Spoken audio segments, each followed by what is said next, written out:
Hey hey, bonjour, bonsoir à tous et à toutes, mesdames et messieurs. J'espère que vous allez bien. Aujourd'hui ou ce soir, peu importe à quel moment vous regardez cette vidéo, ici GeekYoshii et nous sommes de retour sur Genshin Impact, mesdames et messieurs. Ça fait une bonne semaine que j'ai pas fait de live, que j'ai pas fait de vidéo. Au final, j'étais pas tant dans mon assiette au courant de la dernière semaine. J'avais besoin d'un petit peu de repos, un petit peu de temps pour vraiment prendre comment je pourrais dire, plus ou moins du repos. J'ai pas d'autres mots, pas d'autres synonymes pour en dire plus que ça, mais non, j'ai vraiment pris le temps de me reposer un petit peu, d'essayer de recoller quelques morceaux un peu par-ci par-là, juste pour être sûr que ça aille bien, mais sinon tout va bien. Pour le moment, faut pas vous inquiéter là-dessus. Euh, donc, là, je reviens enfin sur du Genshin Impact, mesdames et messieurs, pour justement l'histoire FONTINALIA ensoleillée en été. Donc l'histoire principale, l'histoire de monde en fait, qui va nous ramener cette journée sur le devant de la scène. Et je sais que ça doit faire quoi? Déjà une semaine ou deux à peu près que cette journée est déjà dans Genshin. Donc il y a des fortes chances qu'il y ait des vœux qui se fassent pour son arme, puisque je n'ai pas encore son arme, mais elle est quand même très efficace présentement. Depuis que j'ai refait la vidéo sur l'introduction de la nouvelle version Luna 8, version 7. Non, Luna 7, donc version 6.8. Je crois ne pas dire de bêtises. J'ai envie de dire. Euh, Genshin. Oui, ok, non, c'est Luna 8. Ouais, ça, non, non, ok, non, je m'étais pas trompé au final. C'est, ouais, version Luna 8, version 6.7. Ok, on reprend un peu les bases, on reprend un peu le système. Donc c'est ça. Donc on va vraiment. En fait, je vais tout d'abord commencer par voir la révélation de la sorcière, vraiment pour commencer l'épisode, juste histoire d'aller débloquer vite vite les quêtes de sorcières concernant Yaimiko et Chichi parce que ce sont les deux personnages que j'utilise un petit peu plus dans le jeu ces derniers temps. Donc on va vraiment commencer par là et ensuite on va aller directement sur l'histoire de monde principale de cette nouvelle update. Bon, quand je dis nouvelle update, évidemment, ça fait au-dessus de 2 semaines qu'elle est sortie, mais bon, vous comprenez un peu le principe. Donc, oui, je suis très en retard à comparer de beaucoup de gens. J'essaie d'éviter les spoils le plus possible, surtout, notamment concernant l'exploration de la nouvelle section du jeu, à savoir la Lune. Donc, j'essaie vraiment d'éviter le plus de spoils possible. Donc, mesdames et messieurs, sans plus attendre, je vais plonger directement dans cette partie du jeu. Révélation de la sorcière en premier, juste pour débloquer un peu le truc. Et ensuite, on va se concentrer sur l'histoire principale concernant Sainte Journée et Columbina à Fontaine. Donc j'espère que ça vous plaira, mesdames et messieurs. On se retrouve à la fin de la vidéo pour mon compte rendu sur ma session d'aujourd'hui. Je vous dis à plus tard. Enjoy. Ciao.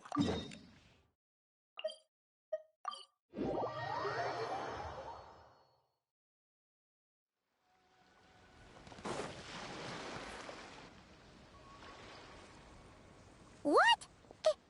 Is Paimon seeing things? Is that a Dodoko?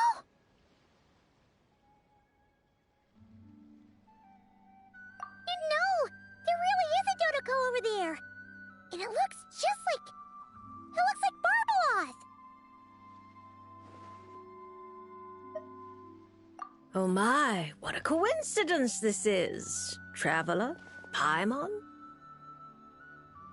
Why is there something so fishy about hearing such a powerful fortune teller use the word coincidence? Perhaps, but it's no lie. This truly is a pleasant surprise. As a descender from beyond this world, the traveler's fate is not anchored in Tevat. Hence why most fortune tellers, including myself, are unable to predict your future. Hence why most fortune tellers, including myself, are unable to predict your future.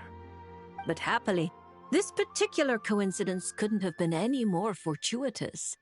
I recently happened to glimpse a peculiar omen. And since I had some free time, I decided to perform a brief divination and follow the omen's course. Just for a spot of fun, you understand.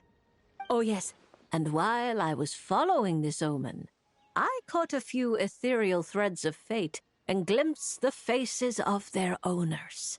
Here, take a look for yourselves.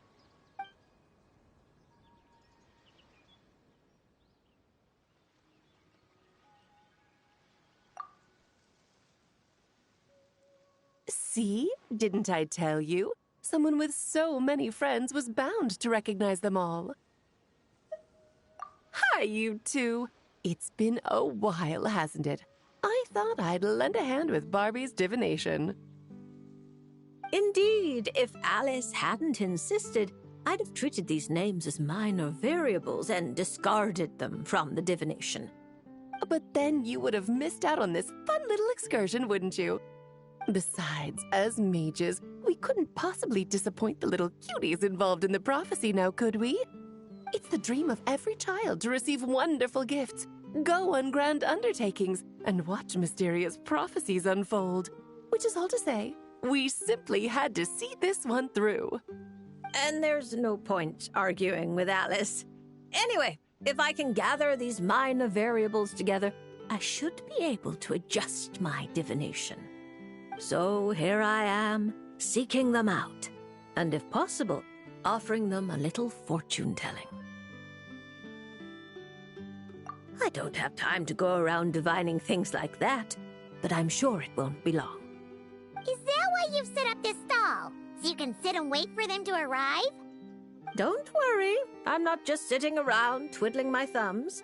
This Dodoko is simply a stand-in. I'm still working on my research. That's right.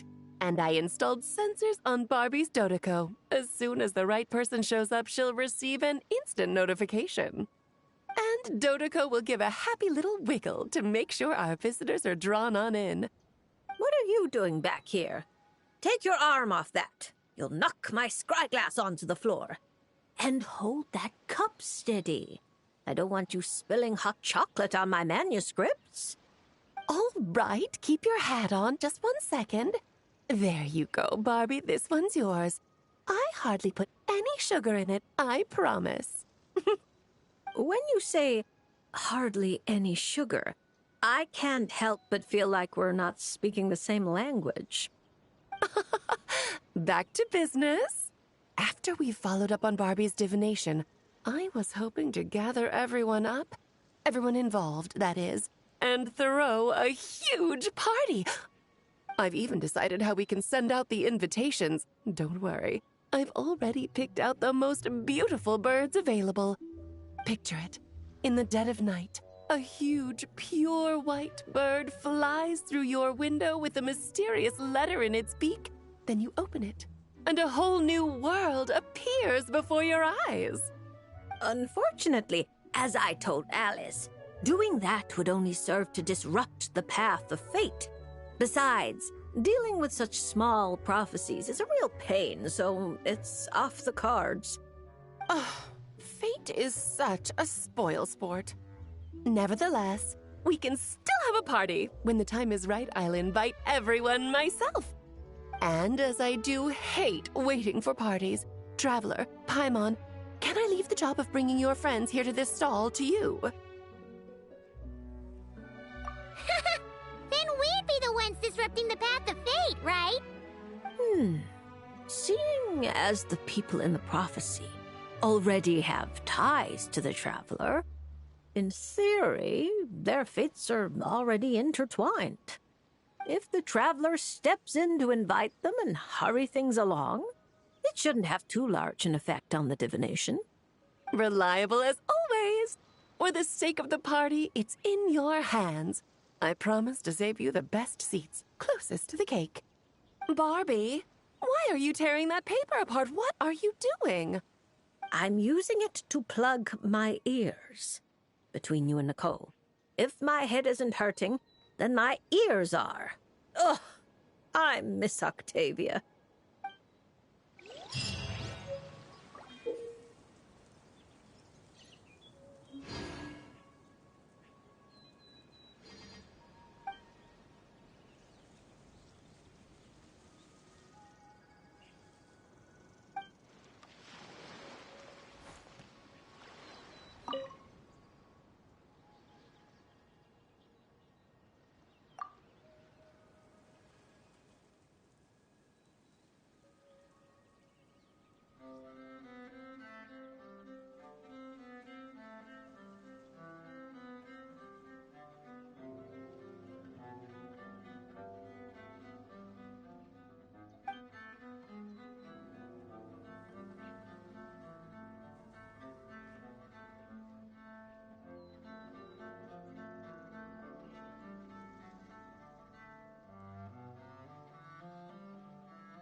Oh, look! Miko's over there! Paimon gets the feeling things are about to get stressful. You remember the Mikawa Flower Festival, right? Sure, everything turned out for the best, but it was a real headache to get there.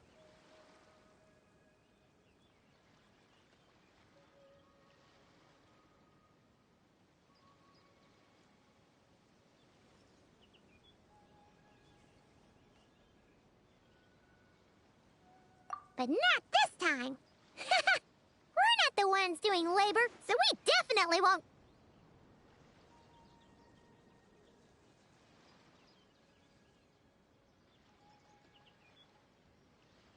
Well, well, traveler, Paimon.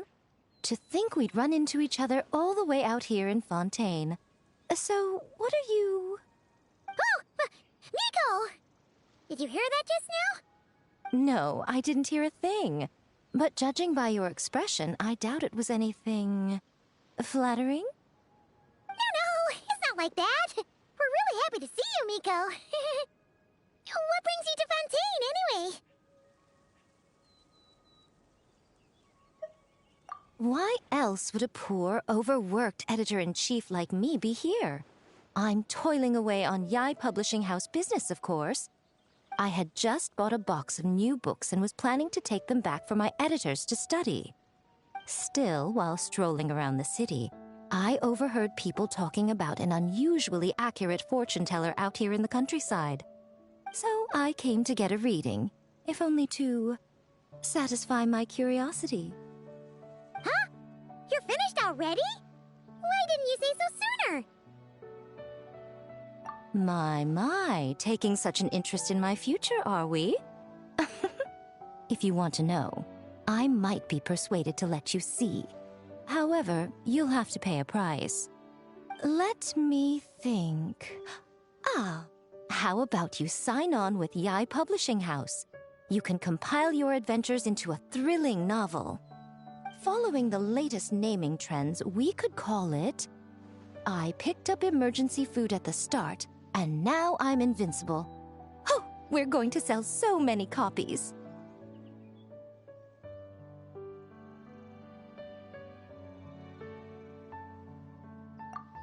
Who cares? As long as it's entertaining, you can make it as long as you want. I once published a light novel called The Horizon Beyond the Paradox. That book was as thick as a dictionary and spanned 8 volumes. Then there were 3 companion guides and 6 spin-offs. Stack them all up and they'd reach the ceiling. If you manage to churn out that much, then I, editor-in-chief, will edit it all personally. What do you say?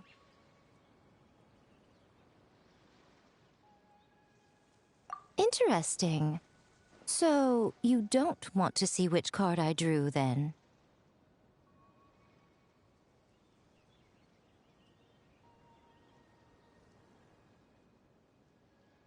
Yes! It turns out we're not that... Oh well, here it is. According to Lady Barbeloth, it's reversed justice.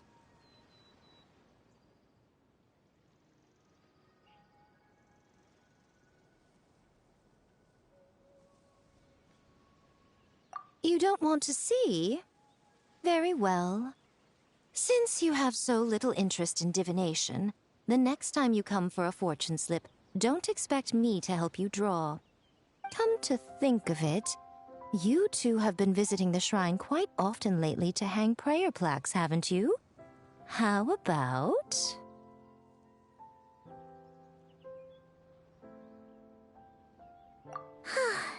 Seriously?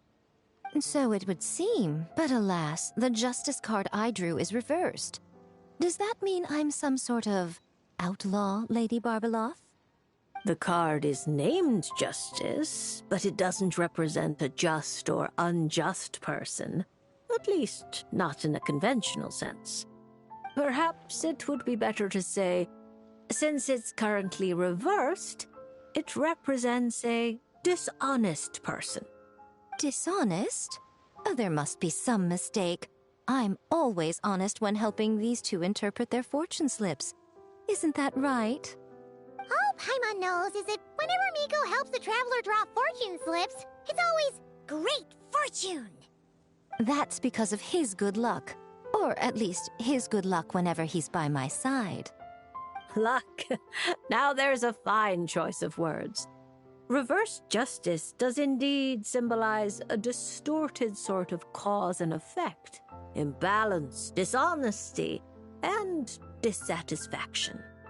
As a yokai, you above all should understand. After all, the birth of a yokai is indelibly tied to desire. A yearning for something, an uncompleted dream, some unfinished undertaking, the pull of a certain emotion. All it takes is the slightest catalyst for these unsatisfied desires to take root and grow and sprout unexpected offshoots. And you, a great yokai of Inazuma, likely have a greater desire than most buried within your heart. But that's the limit of what I can see. After all, you only drew one card. What's more, reverse justice is known to be good at concealing lies, whether from others or oneself. How delightfully mystifying. Sounds just like something a shrine maiden might say when interpreting fortune slips. I certainly wasn't expecting to pick up any new jargon on this trip, but that one is quite good. Still, as good as it is, it doesn't really align with our shrine's way of doing things. So perhaps I'd better not teach it to the shrine maidens after all. Anyway, thank you for the divination, Lady Mage. Should you ever have the chance, do pay a visit to the Grand Narukami Shrine and allow me to return the favor. What do you say? I'm afraid my hydromancy keeps me far too busy. I simply can't spare the time to dip my toes into other forms of fortune-telling. Though your fortune slips sound like something Nicole and Alice would enjoy, I'll be sure to tell them all about you. Wonderful. When the time comes, I shall personally preside over the drawing of fortune slips for your friends. I assure you, everyone will draw the most auspicious slips.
Emerge, right now.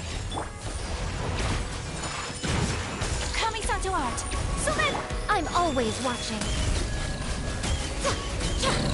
Right here. Emerge, right here. Whirling snow.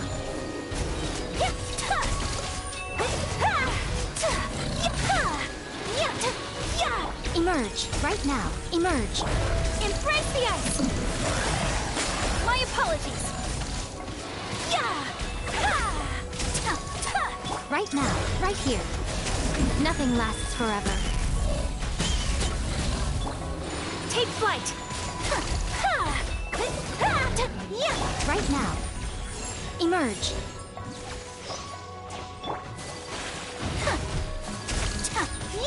My apologies.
Is it coming back to you yet, Chi-Chi? Oh, I'm sorry. There's no need to apologize. We still have a long way before we get to the Palais Mermonia. Let's keep walking for now. I'm sure you'll remember where your home is soon. Look, it's Chi-Chi! And she's with the Melozine! Huh. That's a combo Paimon wasn't expecting to see. Traveler and Paimon. You know Chi-Chi? Fantastic news! I ran into her while investigating near Lumadu's harbor. Judging by her size, I figured she was a human child. She is a child, right? I am...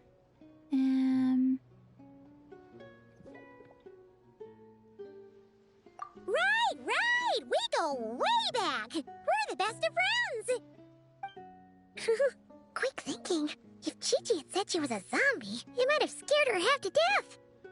Yes, best of friends. That's right. Wow, this is a happy coincidence for sure. To be honest, this is the first time I've ever found myself completely at a loss. I take it you know about her memory issues? She can hardly seem to remember anything besides her own name. Chi-Chi gets like that sometimes. Poor child.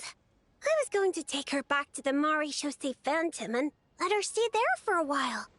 But I hoped she might get some of her memories back on the road. Since you're such good friends, I take it you know where she lives? It would save such a lot of trouble if I could take her straight home. We know, but it's, a very long way from here. Very long way?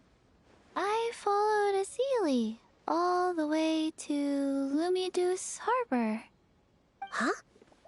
You remembered something? What happened before that?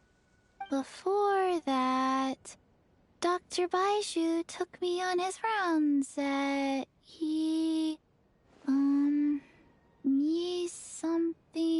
something.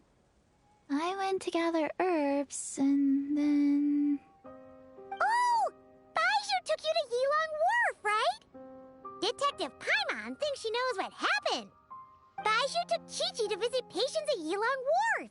She got lost while gathering herbs, saw a Sealy, and followed it all the way to Luminu's harbor.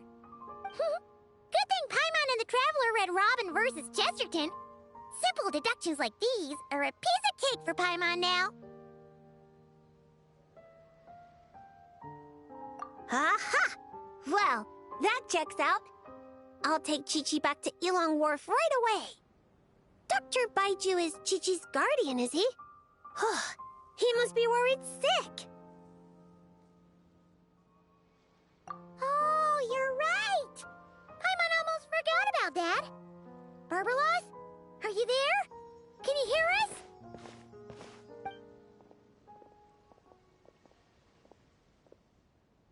No need to shout. I've been here all along. I simply didn't want to interrupt your conversation. Listening is the default state of any good fortune teller. This Seely's so-called guidance could also be considered the guidance of fate. Since you're here, Chi-Chi, why not let me read your fortune? Fortune? Oh dear, Barbie, allow me to interject. You're really not suited to talking to children, you know. You're scaring the poor girl. Let me take this one. Now listen closely. This is how you deliver a little surprise gift. Little Chi-Chi, member of the Little Hexen Circle, I'm the mother of your ally Klee, Auntie Alice, the greatest witch in the world. Nice to meet you, Auntie Alice. Ah, what a sweet, polite little child. Come now, let Auntie's friend, another great witch, throw you a wonderful surprise fortune-telling party. Fortune-telling party? That's right. Look at the cards in front of you. Aren't they pretty? Do you like them? I like them. That's wonderful. Now, can you pick one for me? Is this one all right?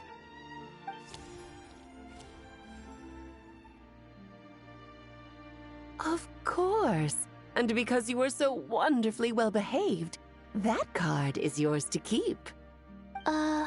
Thank you. All right, Barbie, break time's over. Come help little Chi-Chi with her reading. No, you don't need to shake me awake. I've been listening the whole time. Upright hanged man. Very few people draw this card. That means you're very special, Chi-Chi. It symbolizes transcendence and waiting, and also detachment from the everyday world. There are shackles that bind you, but you yourself have no desire to break free from them. Shackles? Do you mean my orders? At least on the surface, you wouldn't be wrong to understand things in such a way. As for your future, all you need to do is wait. Of course, it's not like you lack for time, but... Oh my, how strange, how very strange. Hold up a second, you're saying too much at once. Give the poor child a moment to breathe. Let Chi-Chi savor her little gift first. You really do need to show a little more patience with children. What do you think, Chi-Chi? Do you like your surprise? This card is pretty. Thank you, Auntie Alice. Oh, good girl. You did such a good job remembering Auntie's name. Oh, Auntie would love to chat with you some more, but it's time for you to go home. If Auntie Barbie has more to say, then next time the Hexen Circle meets, she can make a prophecy for every little witch who attends. Wouldn't that be lovely? Could you not add to my workload without asking me first? Then it's settled. See you next time, Chi-Chi, and all of you witnesses. Bye-bye, Auntie Alice and Auntie Alice's, best of friends. Phew! Is that all over now? Did those two voices just come from this doll? What kind of toy is this? It's so cute! where can I... Ugh, no, that's not important right now. Chi-Chi, let's go find that Dr. Baiju of yours. It's time. Chi-Chi should go home. See you next time, Traveler and Paimon.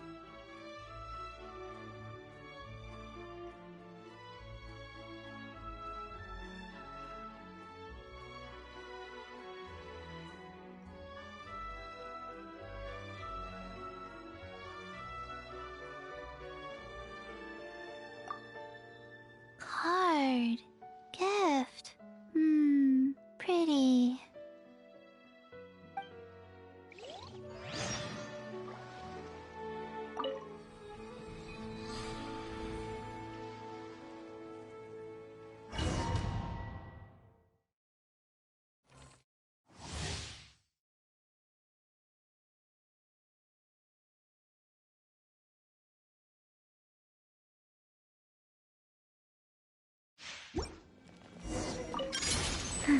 Rise.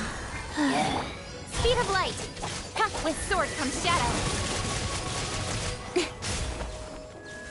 Incoming. Wow. Life goes on. Don't blink.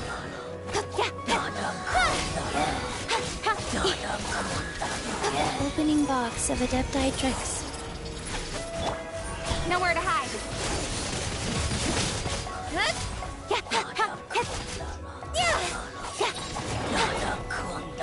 Speed of light. Go.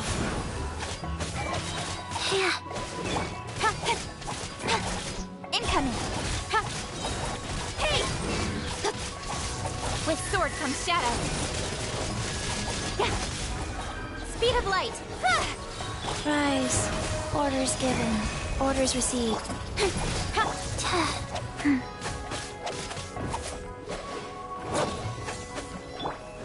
Incoming. Hey! Cut to the chase. Go.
See?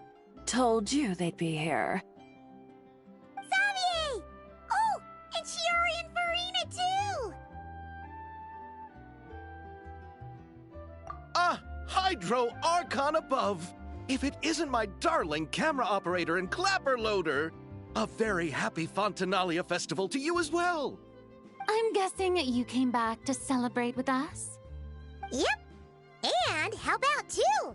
Even though the last festival had some unexpected hiccups, making the film was still super fun. Since you're all here together like this, you must be planning on entering the competition, right?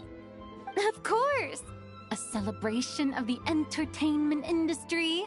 No one who's anyone would choose to sit this one out. It only happens once a year, after all.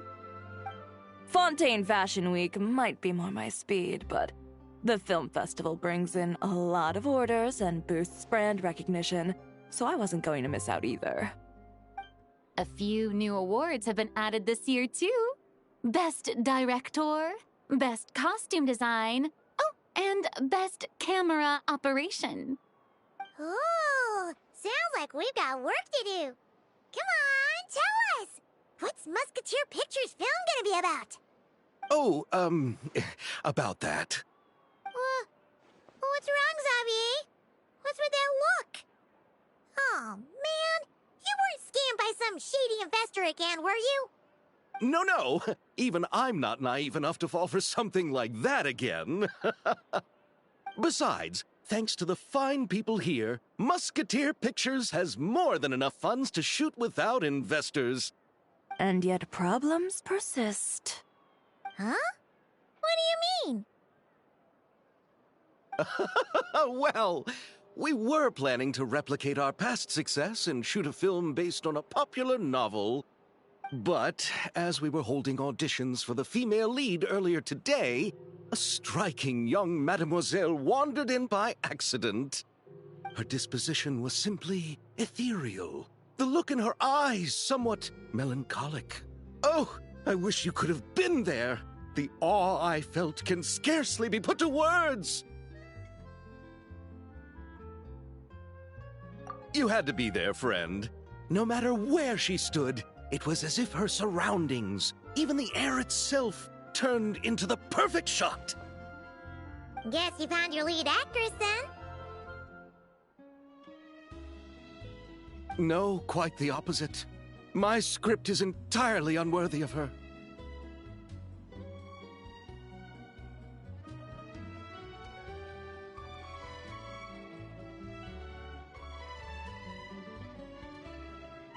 I fear it is. Nevertheless, I couldn't help but approach the mademoiselle to ask about her background and what brought her to Fontaine. What did she say? Sadly, she said her best friend was gone. After returning to her own homeland not too long ago, she decided to visit where her friend was from to remember them better. Oh, no wonder she looked sad. Yes, but that's when it struck me. Why not cast her as the lead in a film centered around her search for this old friend? Huh? You're gonna rewrite the whole script? But is there even enough time? Isn't the prep work super complicated? We might not finish. Think about the difficulties we faced with the two Musketeers. We had to start from scratch back then, too. I'd say we're ahead of the game this time. Guess so, but... Don't worry, Paimon. Shiori and I have evaluated the proposal, and we support Xavier's decision.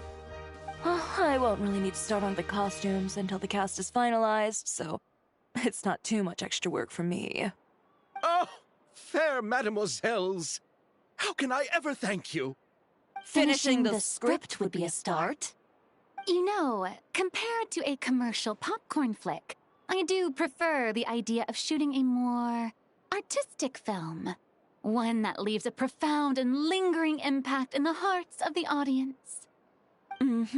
I agree. True trendsetters are the people who dare to go against the grain. Well, leave it to Director Farina to have a vision.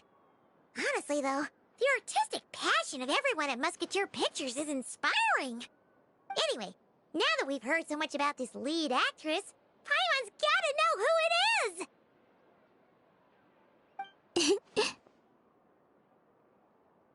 Ah! Columbina! What are you doing here? Hello. I was just walking past when I heard you talking about me, so I came over. Huh? You know Miss Columbina? Of course! Wait a second. Does this mean Columbina is the actress who inspired the whole rewrite?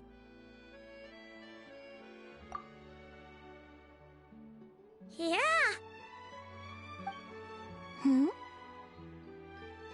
Wait, so did you make the trip by yourself, Columbina? Yes. I mentioned how I wanted to visit other nations once things settled down in Notcry, remember? So I went to the curatorium to ask Never for advice. She told me about the film festival in Fontaine and said it might be fun to visit. I spoke to Lauma before I left too, and she thought it was a great idea to get out for a bit. It's just, I received quite different travel advice from the two of them. Oh? How so? Well, Lauma told me to go out and experience new things and make new friends. What a wonderful suggestion. That's how a trip should be. What about Nefer? She said, don't trust anyone and don't talk to strangers. Yep, that sounds like her. I can understand that too. It shows this Nefer cares about you a great deal, Miss Columbina. Yes, so I plan on combining their advice. All I need to do is turn strangers into friends, and then I can talk to them. Huh. That kinda makes sense, but also not. Hey, Chiori. Oh, look who's back. Happy Fontinalia Festival, you two. Oh, looks like we have a superstar in our midst. How about an autograph, Big Shot? Ha, very funny.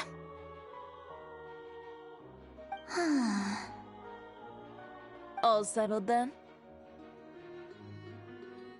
Yep, the Duke gave his blessing, and I cleared it with the Udex.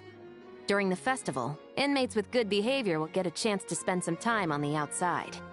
Under the stringent supervision of the Special Patrol, of course. Risley! It's been a while!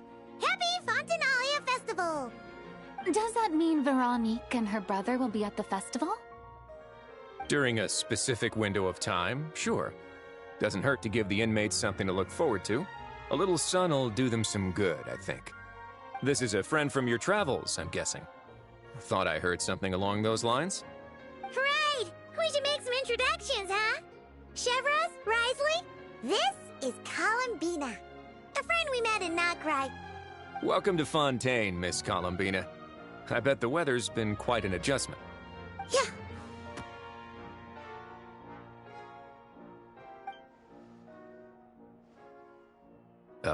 And not the good kind, I take it. No, I quite like it. It's a lot warmer than Nodcry. Then what was the punch for? Oh, should I not have done that? The flowers that bloom here are so vibrant, and the people are so kind. I just wanted to become friends as fast as possible. Ah, so that was meant as a gesture of friendship.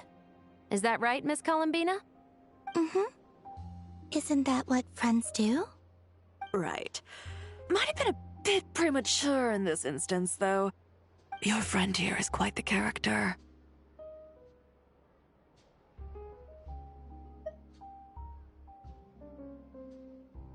Good thing we said something. You weren't seriously gonna go around punching every single person in Fontaine, were you?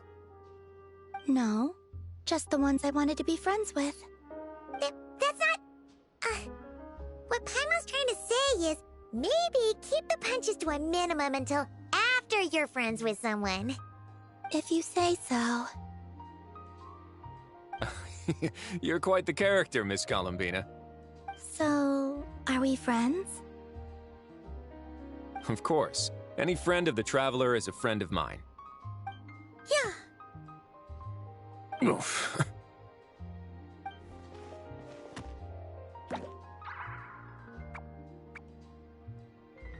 When it comes to friends, you sure know how to pick 'em. So Miss Columbina is the lead actress I've been hearing so much about. The whole thing about her aura is starting to make more sense. You gonna be part of the film this time too, Chevros? That was the plan. But now that Mr. Xavier has changed the direction, I don't think I'm in quite as many scenes. It's all for the best, though. A different crew asked me to help consult on some of their musket work. Oh, sounds like our trusty musketeer is as popular as ever.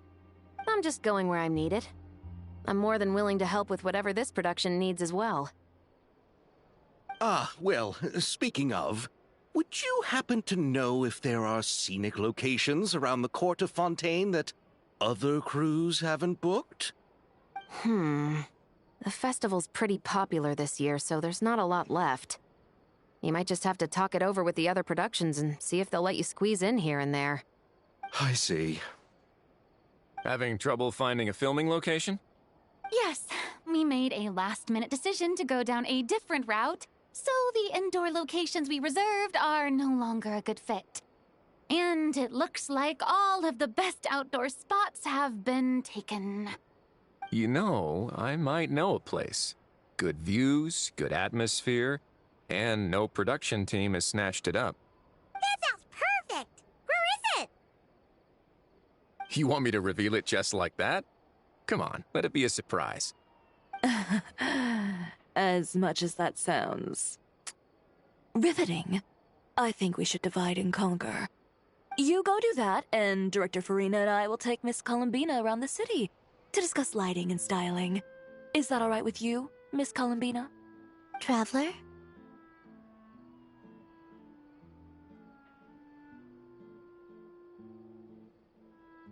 Yeah, everyone here is our friend. So don't worry about a thing and just focus on enjoying your trip. Okay. All right, then the Traveler and I will go check out this potential filming location. It might even give me some inspiration for the new script. I'll leave this to the Duke then. Until later, everyone. Maybe we'll run into each other on set. Okay then. Lead the way, Risley. Paimon's not built for suspense. Let's get this show on the road. Who said anything about roads? Huh?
Pick up the pace.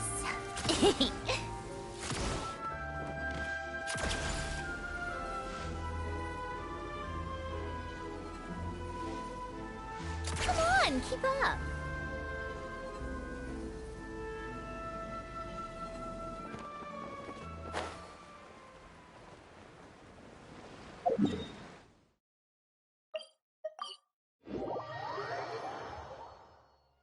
No way!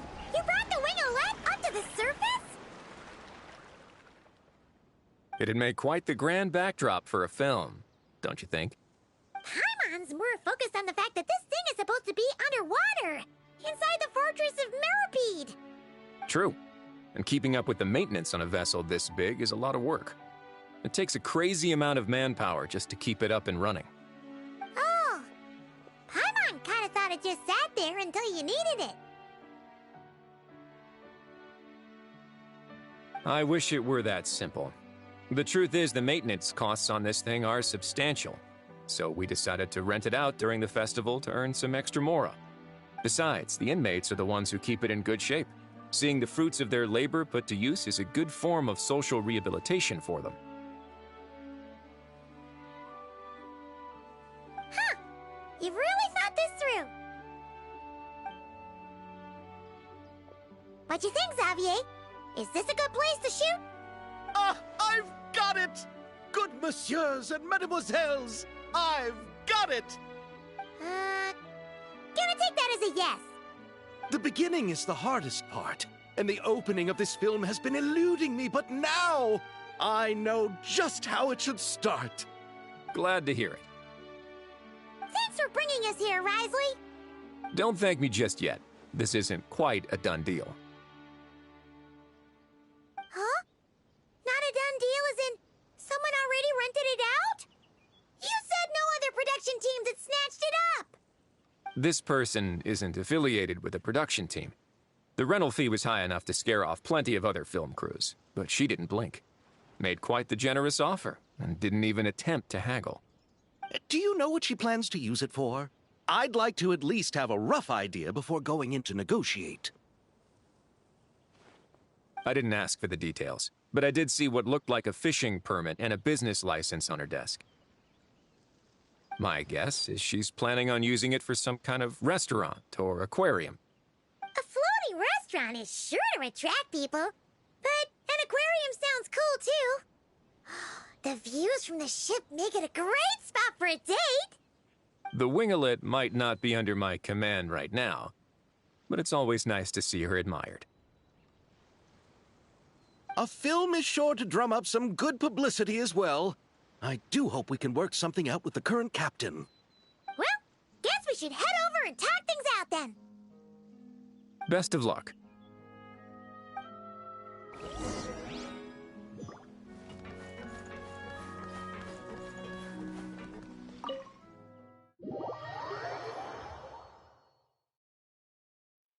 Wow! The winglet seems even bigger up close. The rooms are so spacious. Wonder who rented it out. Hello?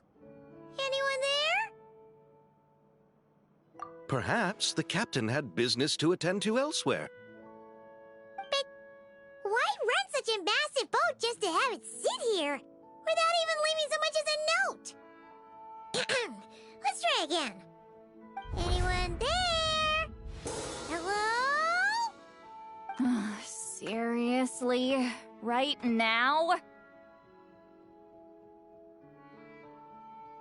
What is it gonna take to get some decent sleep around here? Is a nap too much to ask for? Sorry, the aquarium's closed for the... Huh?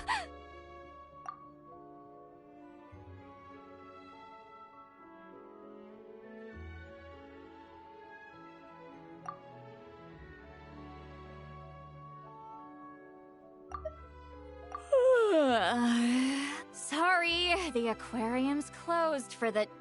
Huh?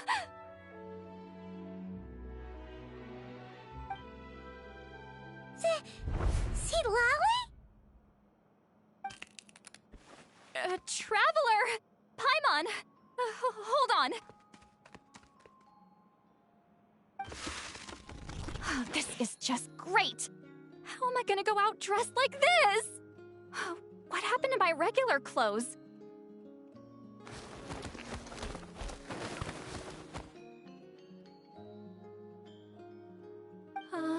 The wash! I put them in the wash after I drank too much and fell into the fountain. Oh, this can't be happening! Am I seriously gonna go out like this?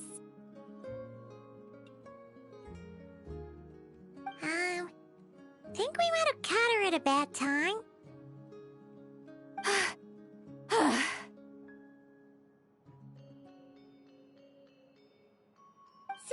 Lolly!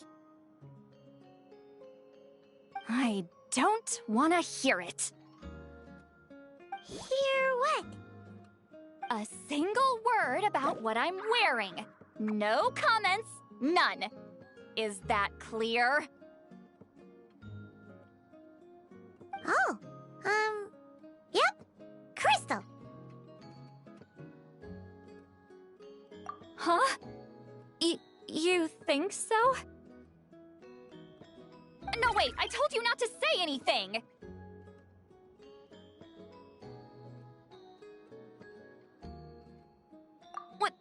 What was... Oh, his thoughts. I heard his thoughts. How could I forget about that?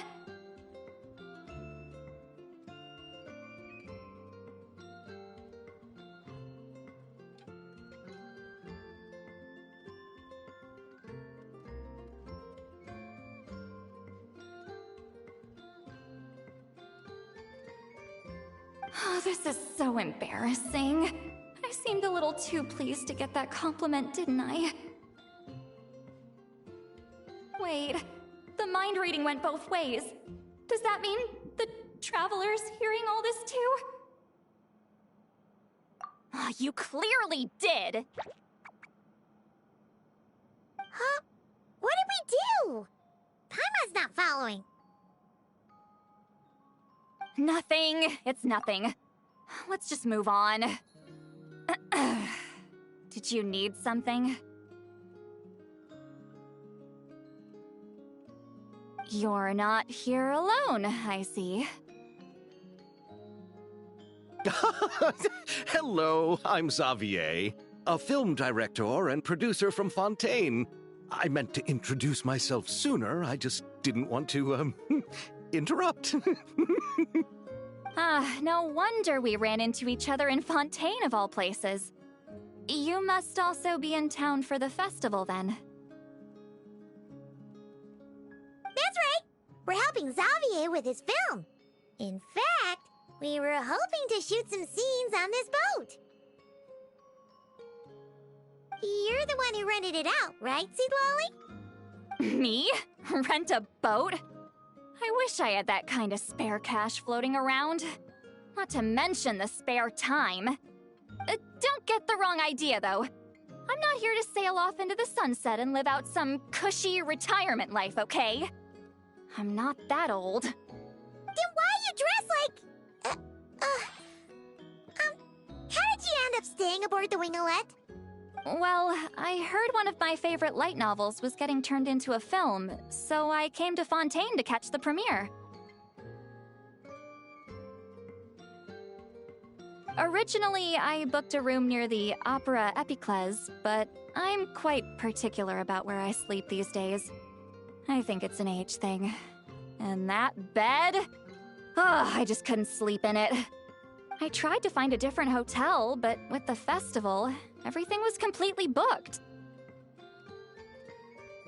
Just as I was worried I'd have to sleep under a bridge or something, I happened to spot a help wanted sign on the side of the road. Oh, so you're here to take care of the boat? No, I was hired to man the front desk. The pay is a bit low, but food and drinks are covered. And it includes room and board during the festival. Plus, the job is simple. So I thought I'd give it a shot. Wow! They actually thought you'd be a good fit, huh? What? You don't think I'm cut out for it? All I have to do is tell people the aquarium isn't open yet. Other than that, I'm free to do whatever I want. It's a pretty sweet gig. That's all? Yeah, I was also kinda shocked. But it's not a lie. Head downstairs and see for yourselves. There's nothing but empty tanks. Not a marine animal in sight.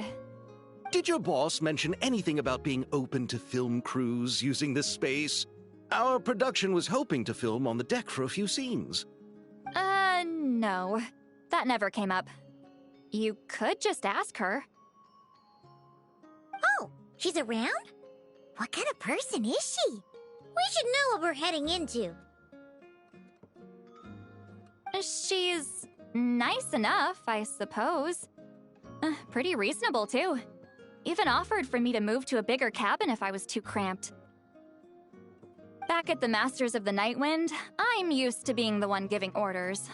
But working under her doesn't feel like being bossed around. She seems to respect what I think. Wow, she sounds like a great boss. She did tell me she'd rather not be disturbed, though. She's been working on an important project, so I'd keep it brief. Got it. Thanks for the heads up. All right, the captain's quarters are this way. I can take... Wait. But I'm wearing... whatever. I doubt she'll care. Just follow me.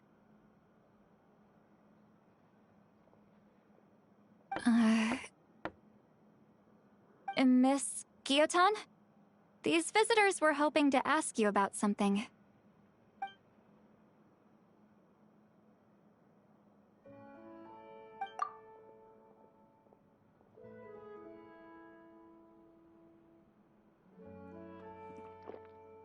I thought I said to limit the interruptions.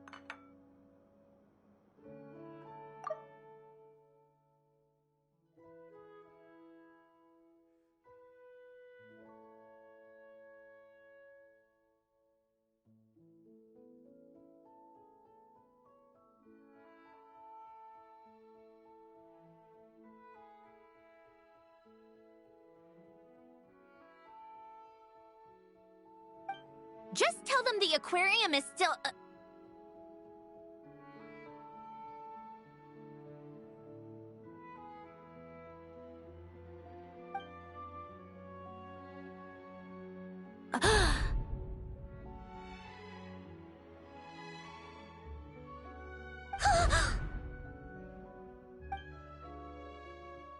Sandrone? You're here! Huh?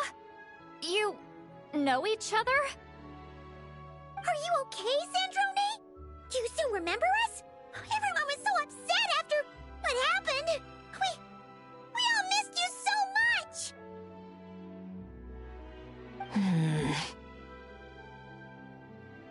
Miss Seat Lolly, why don't you escort this gentleman to the reception area for a cup of tea? I have something to discuss with these two in private. Ah, I see. Right this way, Mr. Xavier.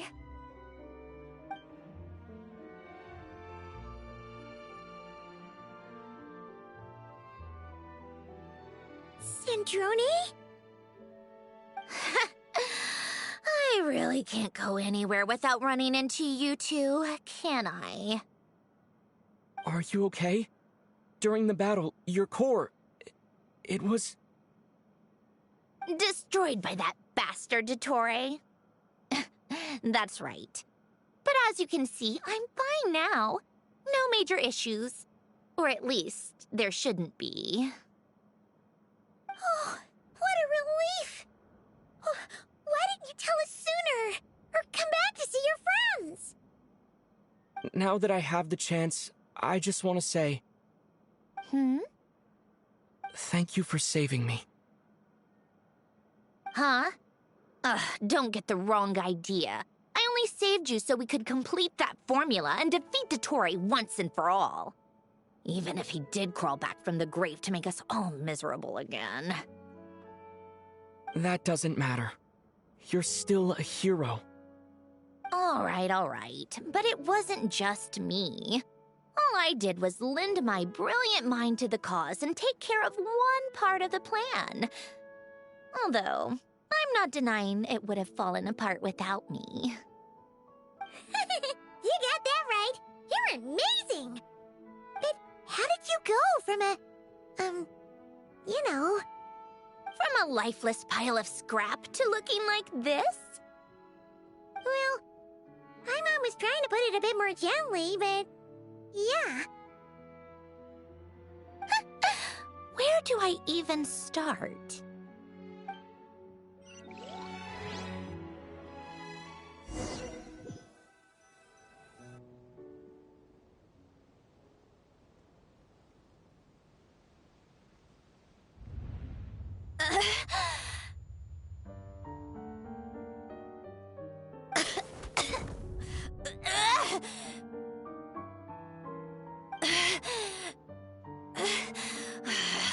Curse it all!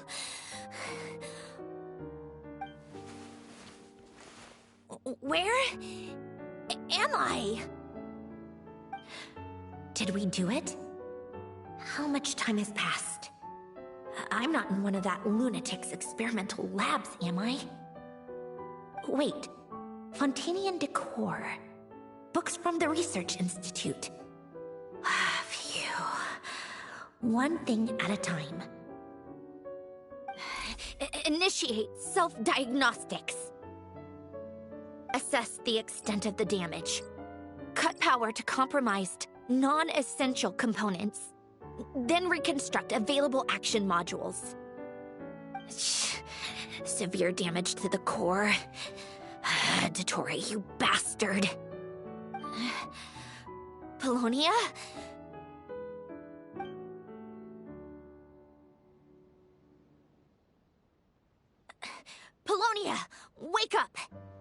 activate!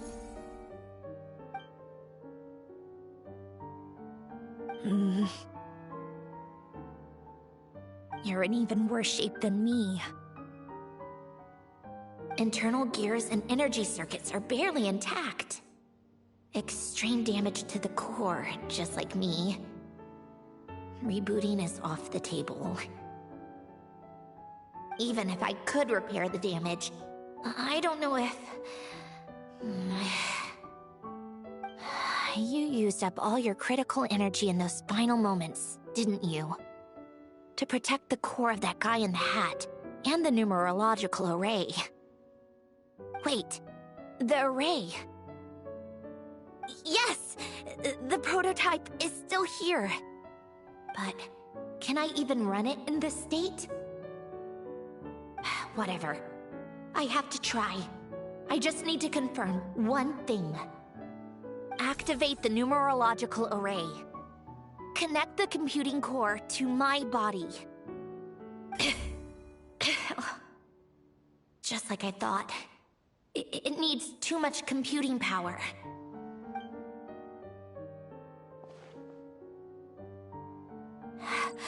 Cut off power supply to all functions except the thinking module. Please. I just need to ask one question. Initiate query regarding the 3 moon sisters. How many living moon goddesses are there in possession of the Trilunar Authority? 1. It worked. You did it, Columbina. You made it back. But how did I survive? The self-diagnostics showed damage severe enough to shut me down for good. What triggered the reboot? A built-in message? Only visible after a core reboot. The final gift. Alen! Were you the one who gave me this second chance? But why now? What activated it?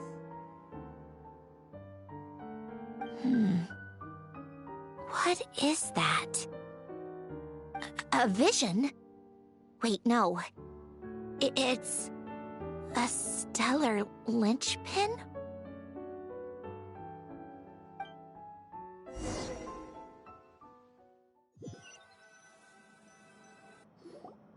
A stellar linchpin? What's that? You can think of it as a rare kind of vision. As for what causes one to manifest, well... that's still unknown. But in Snezhnaya, or in Afatui's research at least, it's believed to have some connection to the third descender.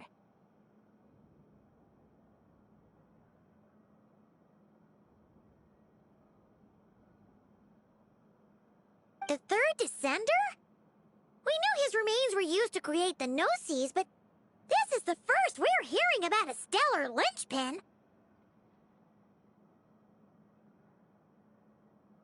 You knew about the remains? Right, of course. Look who I'm talking to. Yes, the Heavenly Principles used the remains of the third descender to create the 7 Gnosis as a means to consolidate the Archon system. Visions result from that same system, so extrapolating from there, it's clear that the manifestation of a vision is also, to some extent, related to the third descender. Still following?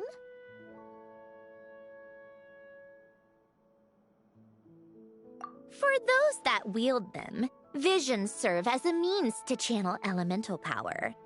The same is true of stellar linchpins.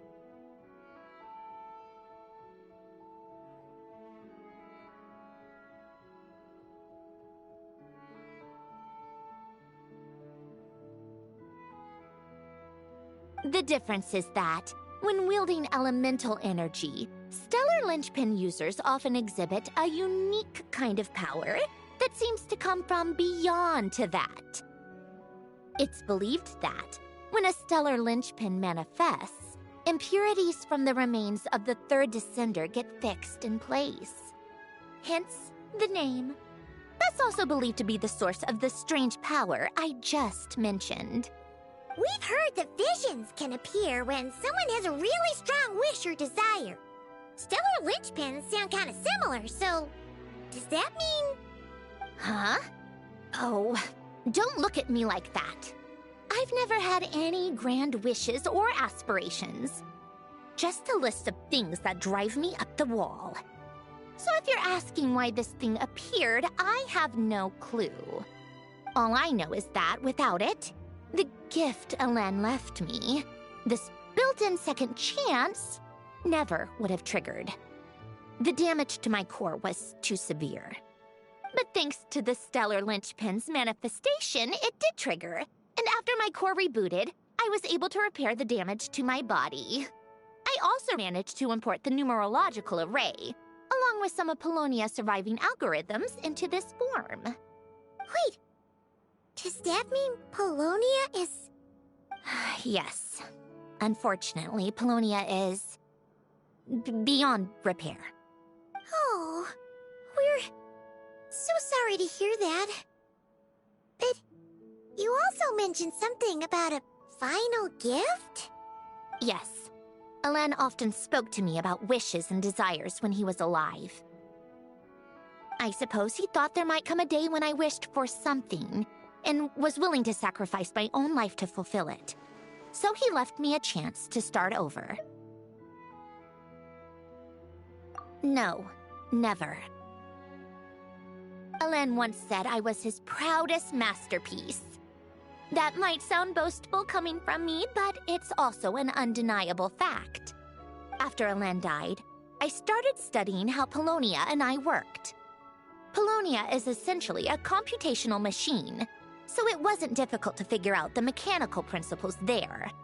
But when it came to my own structure, that's when Elen, the Lord Artificer's true greatness, struck me once again. I attempted to imitate it when I created Catherine, but in the end, she turned out to be nothing more than a superficial replica. What? But his creation skill, Catherine, is super impressive. We were shocked when we first found out she was a puppet. No, she's nothing compared to what Elen was able to create. Some of the mechanical principles of my own core are still a complete mystery to me. Keeping that gift hidden wasn't even a challenge for him. Just a shame I had to waste it on fighting Dottore. I just couldn't stand the thought of him coming out on top.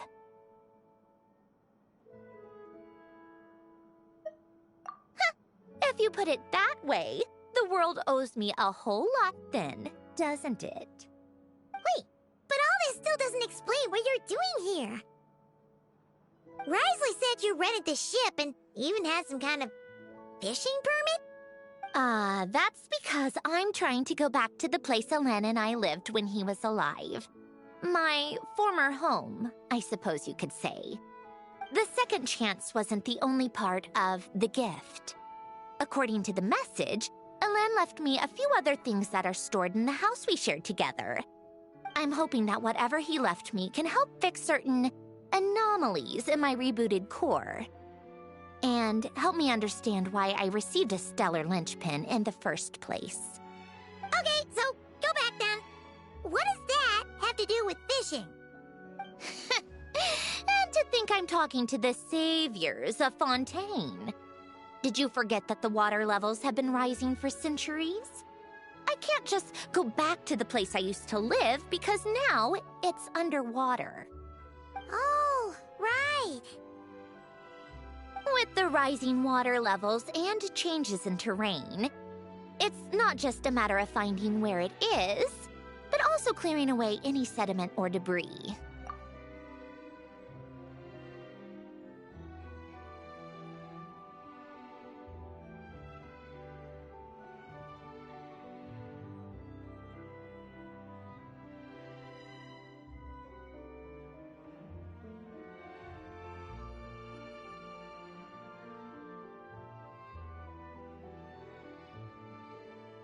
that Fontaine law prohibits unauthorized individuals and organizations from excavating underwater ruins.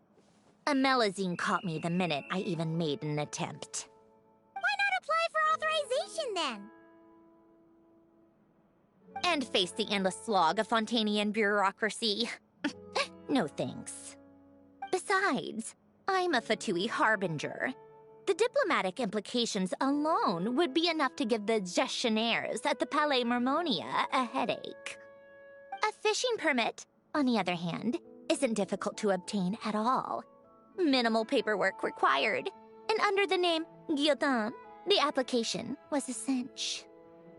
So you're exploiting a legal loophole? Am I? That underwater home belongs to me. If I happen to chance upon it while doing some fishing, what's the issue with that?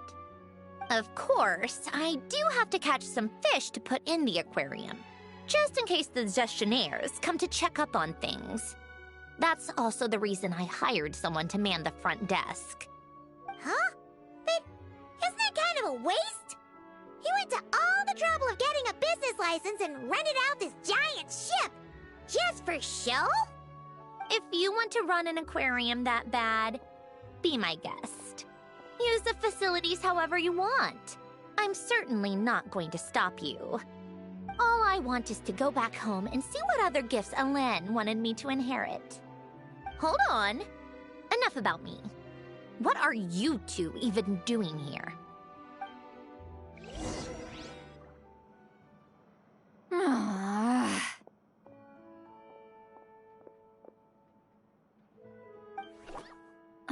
Seriously?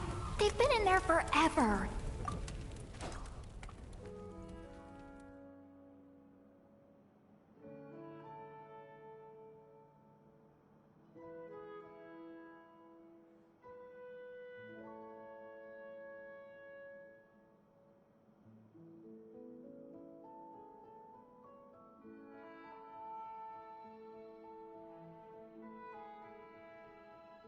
The reaction when they saw each other was strange, to say the least.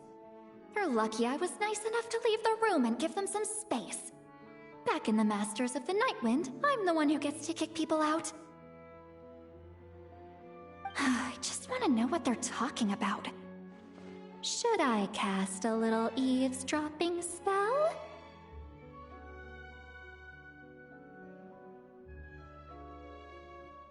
Oh, no, what am I thinking? I'm Granny Eastley, the great shaman of the Masters of the Nightwind. I can't do something like that. This is just ridiculous. Making me wait out here for so long? Where's their respect for their elders?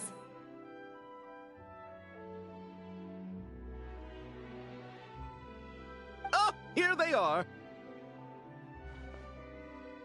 Were you back there arguing or something? What took you so long? The two of you are already acquainted with Miss Guillotin, then? Oh, yep. But don't worry, we got everything sorted. Sandrone agreed to let us shoot on the ship, but it has to be when she's not here. When she's not here? That's right. You'll excuse me if I didn't exactly ask for this little reunion. I wasn't planning on seeing anyone. Like I said, my core is severely damaged. Even with the gift, there are anomalies that are making things unstable. I don't even know if I can continue to function without issues. So the priority is to fix these anomalies and get answers to my own questions. Then I can see the people that need seeing. Anyway, just let Sandrone know when you plan to film Xavier, and she'll, steer clear. I do hope I'm not causing Miss Guillotin too much trouble. No! She just wants to keep a low profile for her own, complicated reasons. She doesn't want anyone else to know she's here. Understood. I'll be sure to keep that in mind. Oh, and see Lale? Huh?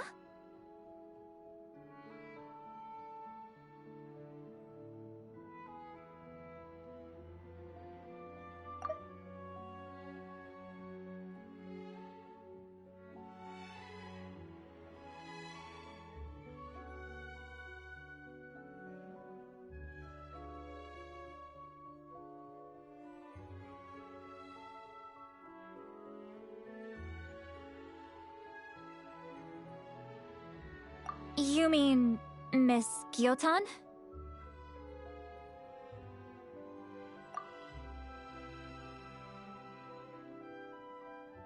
What does she want? Oh, please don't let it be about the pajamas. What? The seventh of the Fatui Harbingers? Why are you telling me all this? I asked the Traveler about you, and I've decided it's best to be open in this instance. I can understand if you would rather not work for a Harbinger. Regardless, the room on the ship is yours to keep. You're an acquaintance of the Traveler, and I plan to honor that. Wait, she's actually nice? It's not a problem. The captain also worked for the Fatui, and he helped Natlan a great deal. We know that there are good people among your ranks. Besides, I've been around long enough to know what it means to earn one's keep. This isn't Natlan, and I don't expect special treatment. Besides, sitting at a desk isn't exactly back-breaking work. I appreciate that perspective, Great Shaman. Seat Lolly. Just call me Seat Lolly. That title makes me sound so... old. Well, Seat Lolly, the Traveler and I are looking for something, so we'll be heading underwater together soon. I'll leave the ship in your care while we're gone.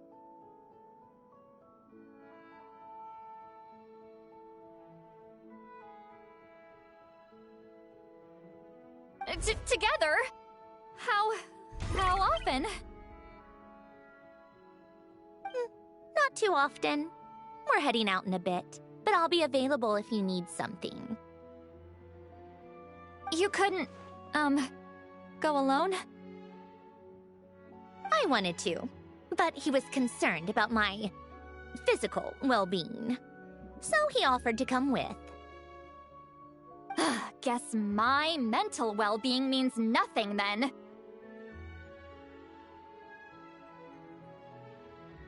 Huh?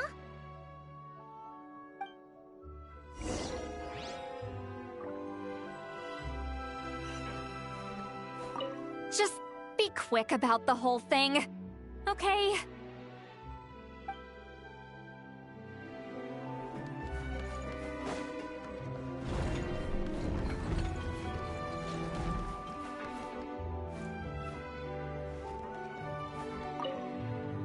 All right. Our first stop is the Beryl region. After Alen left the Fontaine Research Institute, he lived in seclusion somewhere around there.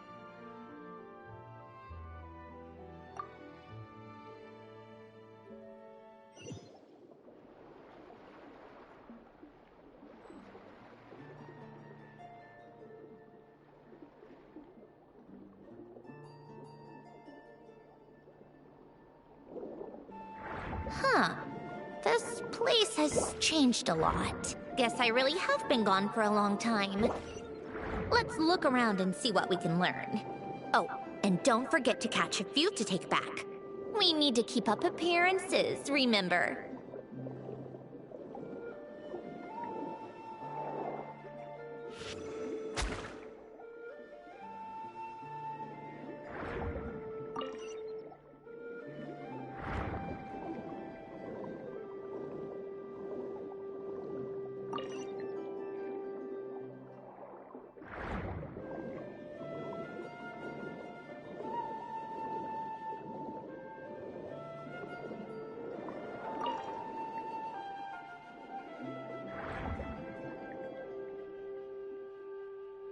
Poisson isn't too far from here, right?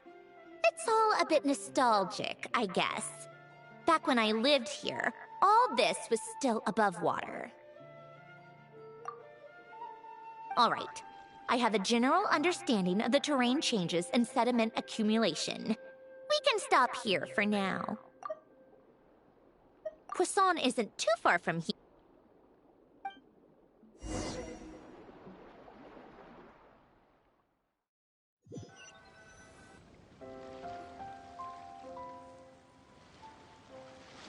That went smoother than expected. I appreciate the help.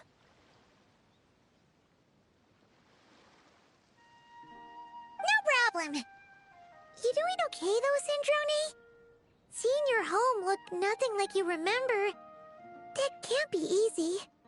I'm fine. Times change. People change. That's the one thing you can actually count on. I made peace with that a long time ago. You should head back and put them in the aquarium tanks. We finished ahead of schedule, so your crew is probably still on the ship. I'll follow in a bit. Right. Xavier said he was gonna test out a couple of shots.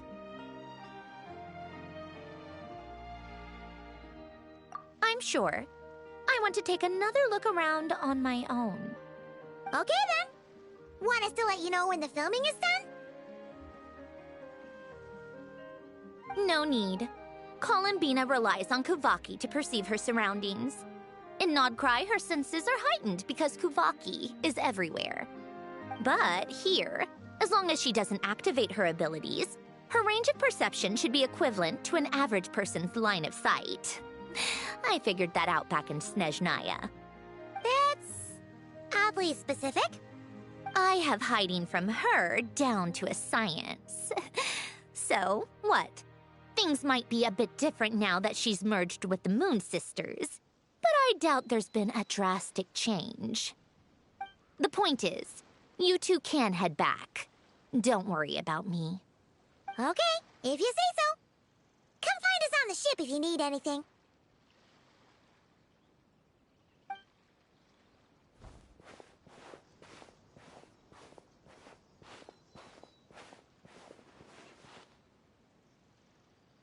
What did you leave for me, Elen? Did you know I would come back? Or did you make it so I would have to?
They're filming over there. Oops, sorry.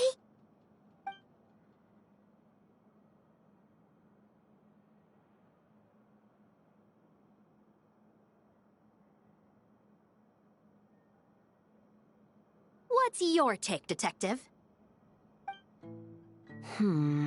Bullet wound to the chest. Gunpowder residue on the clothes. The victim must have been shot at close range. You think it was someone they knew? Yes.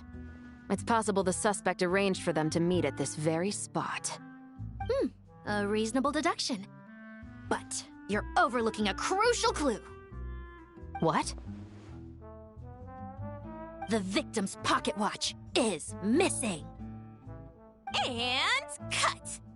I think we got it! Good work, everyone! Phew, finally. Acting was nerve-wracking for me when I first tried it, too. Just loosen up, and you'll get used to it in no time. Chevres! Charlotte!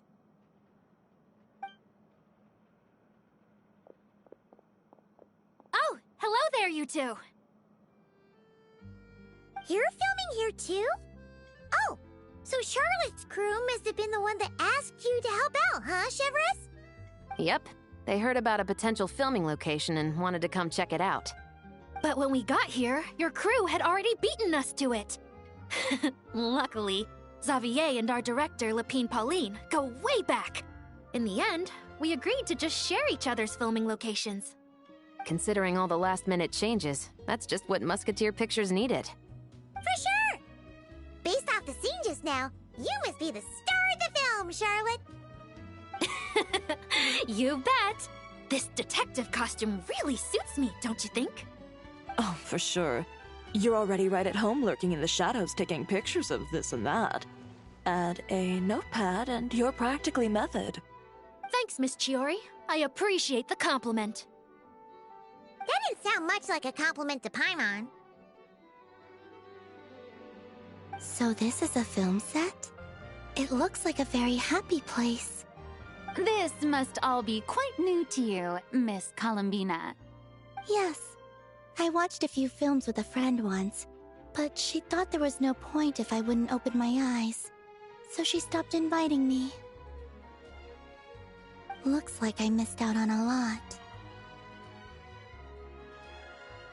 True, but being an actor seems like a tough job. Huh? Most people would swap lives with an actor in a heartbeat. The lifestyle is so glamorous, and the pay is more than generous. But they have to act out lives that aren't their own, with the whole world watching on in judgment. If they don't do it justice, it must feel like they're letting people down. That's exactly how it feels. This young lady has quite the unique perspective. Well, that's true. But these actors are here because they want to be and they think it's fun. Most of them, at least. Not to mention, the film we're shooting is based entirely on you, Miss Columbina. You just need to be true to yourself. I don't have to pretend to be someone I'm not? Not at all. Authenticity is what we're after. For example, this first scene opens with you on the boat, sailing to your friend's homeland.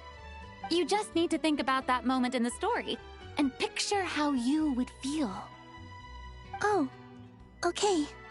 We're all here? Wonderful! Let's head to the deck and get shooting. Oh, and this is for you, dear Paimon, your clapperboard. Whoa! Is this the same one Paimon used for the Two Musketeers? The very same. I saved it just for you. Thanks, Xavier! Feels like being reunited with an old friend.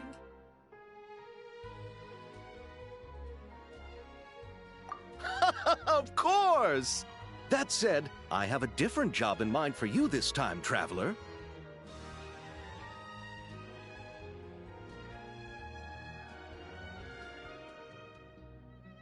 Our film is focusing on a single protagonist, so conveying the subtle changes in her state of mind is of the utmost importance. In addition to the actor's own performance, another way we can convey that is through lighting. Huh? But there's already a lighting specialist, isn't there? Yes, but it's clear the Traveler and Miss Columbina share a deep bond. You might have a better chance of understanding her frame of mind in certain scenes. Oh, that makes sense. So, what do you say? Willing to take on the role of lighting specialist?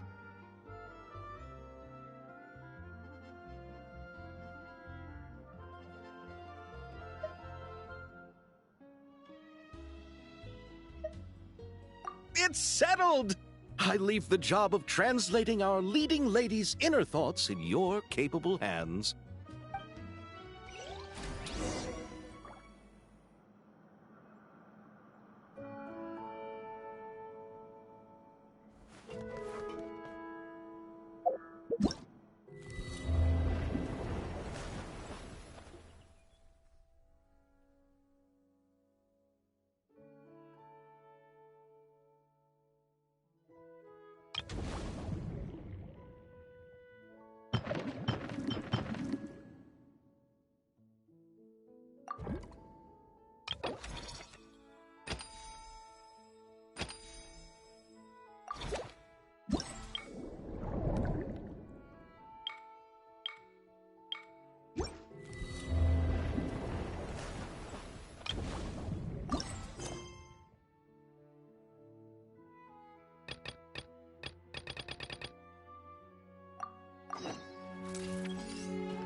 doesn't mind, we should definitely catch some more fishies and make this place extra beautiful.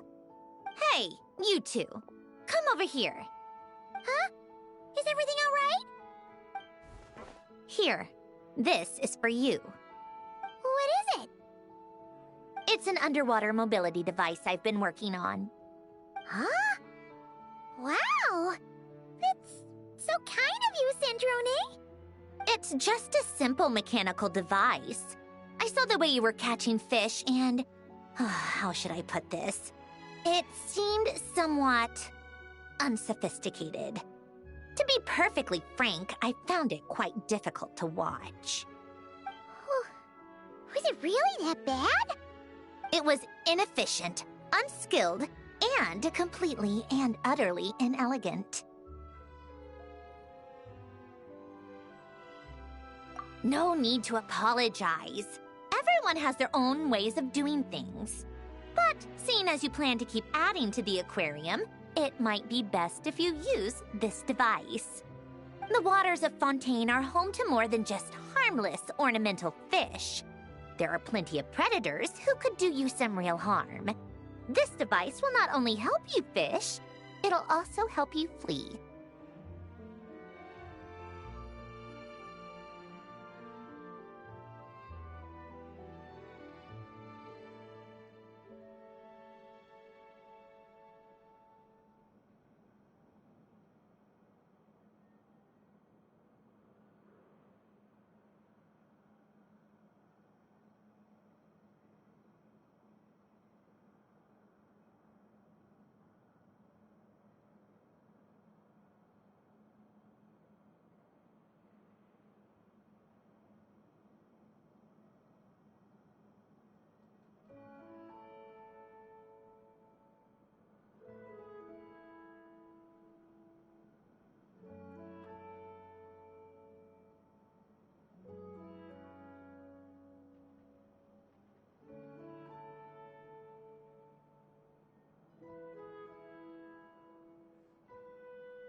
All right.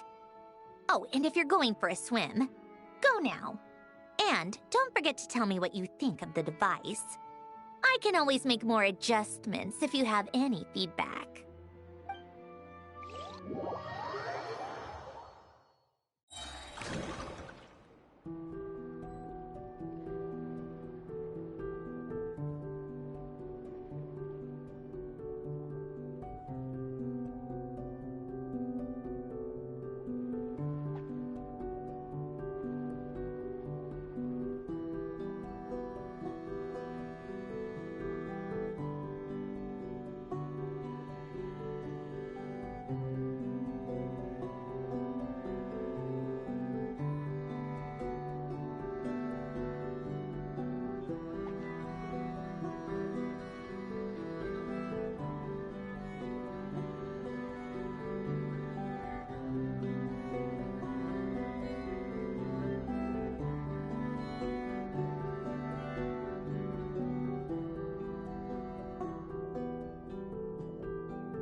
All right, without any further ado, it's time for production on our film, A Homecoming, to officially begin! Turning it over to you once again, Director Farina. All right. Positions, everyone! Camera operator, clapper loader, get set up. Let me know when lighting is good to go.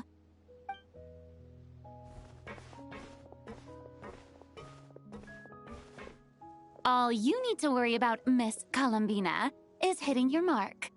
Other than that, just focus on immersing yourself in the emotions of the moment.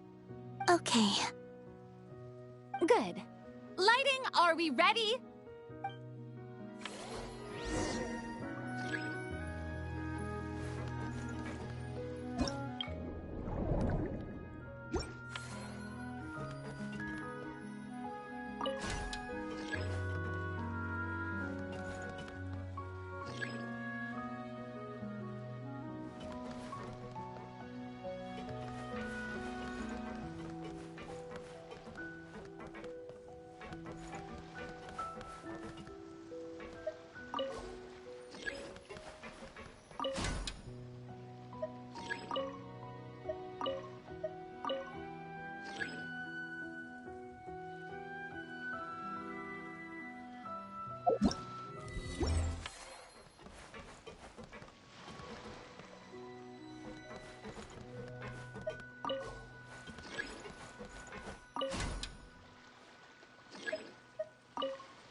Ready.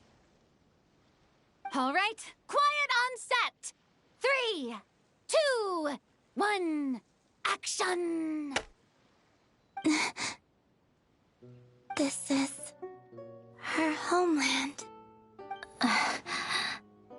Columbina. Cut! The emotions I'm looking for were definitely there. Let's just try to keep it a bit more natural. Oh, but definitely keep that gesture at the end. I loved how real it felt. You looked genuinely moved. All right, if you're ready, let's go for another take. Miss Columbina? That presence, it kind of felt like Sandrone.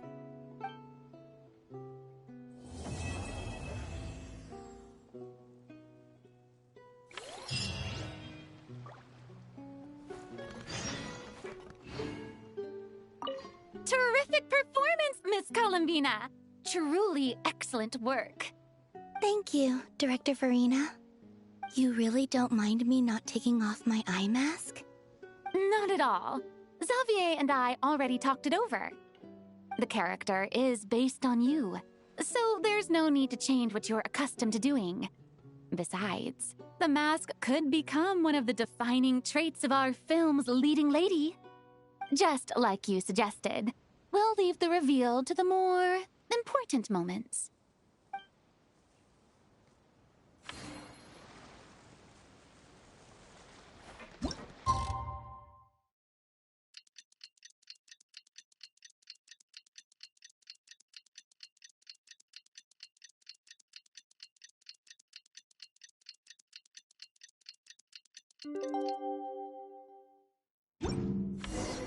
Sandrone said that if everything goes smoothly, we should be able to pinpoint pinpoint the exact location of her home today. Let's head to the Wing-O-Land and meet up with her.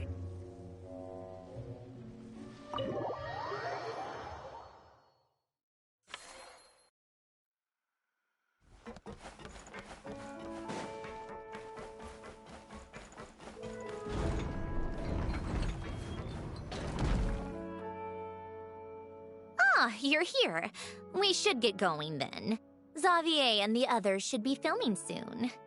How's it going? Have you managed to figure out the location of your home yet? I've narrowed down a few potential locations. We just need to take a sample from each one. Once the equipment analyzes them, we should know the exact location and where to find the entrance. Great! We should get started then.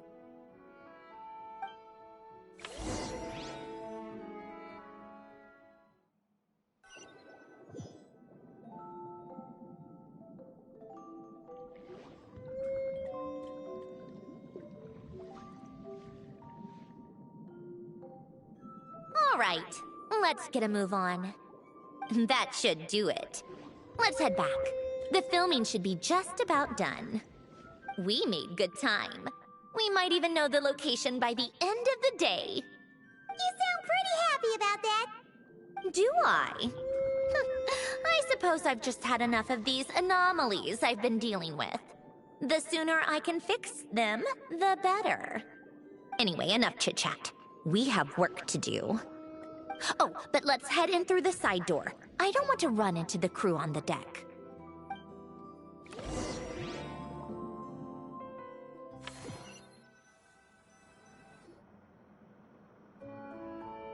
All right, now we just need to wait for the results. Since we have some time to kill, I suppose I might as well see how this aquarium of yours is coming along. You seemed quite enthusiastic about it, after all. It's really coming together.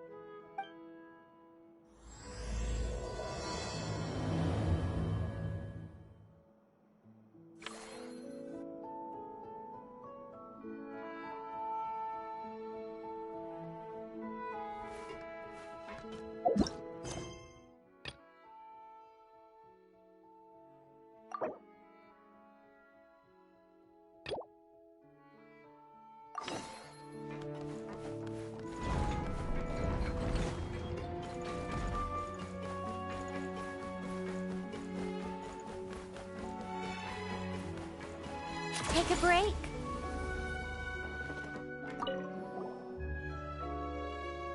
Hello there, Traveler and Paimon. Miss Kyuton mentioned you've been running an aquarium. Naturally, I accepted her invitation to come serve as a marine consultant.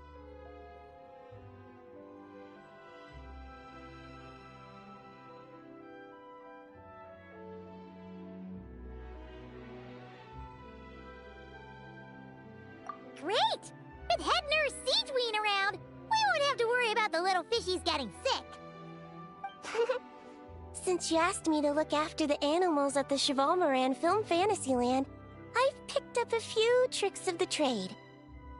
It turns out looking after animals isn't all that different from caring for patients. Well, the well-behaved ones at least. But that's the thing. Not all fish are well-behaved. So on top of looking after the ones you already have, I have a few ideas for inpatient therapy that I'd like to discuss. The word from Officer Seth is that certain wild fish have been getting unusually aggressive lately. Apparently, they're attacking other creatures, as well as divers and even small boats. I was wondering if we could invite them to the aquarium for some rest and relaxation. At the very least, it'll keep them from causing any more trouble. Once they're here, I can look for a way to cure their sudden bad temper. That way, we can help the fish and the waters return to normal. And you can add some unique guest performers to your aquarium. What a wonderful idea!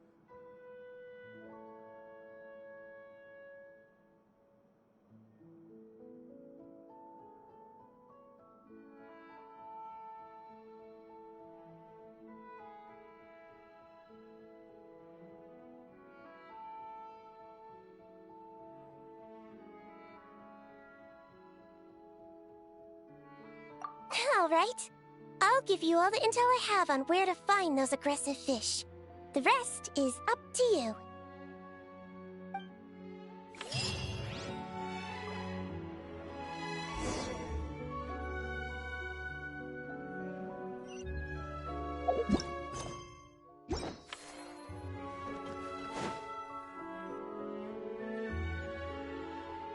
Oh, kind of impressive, actually.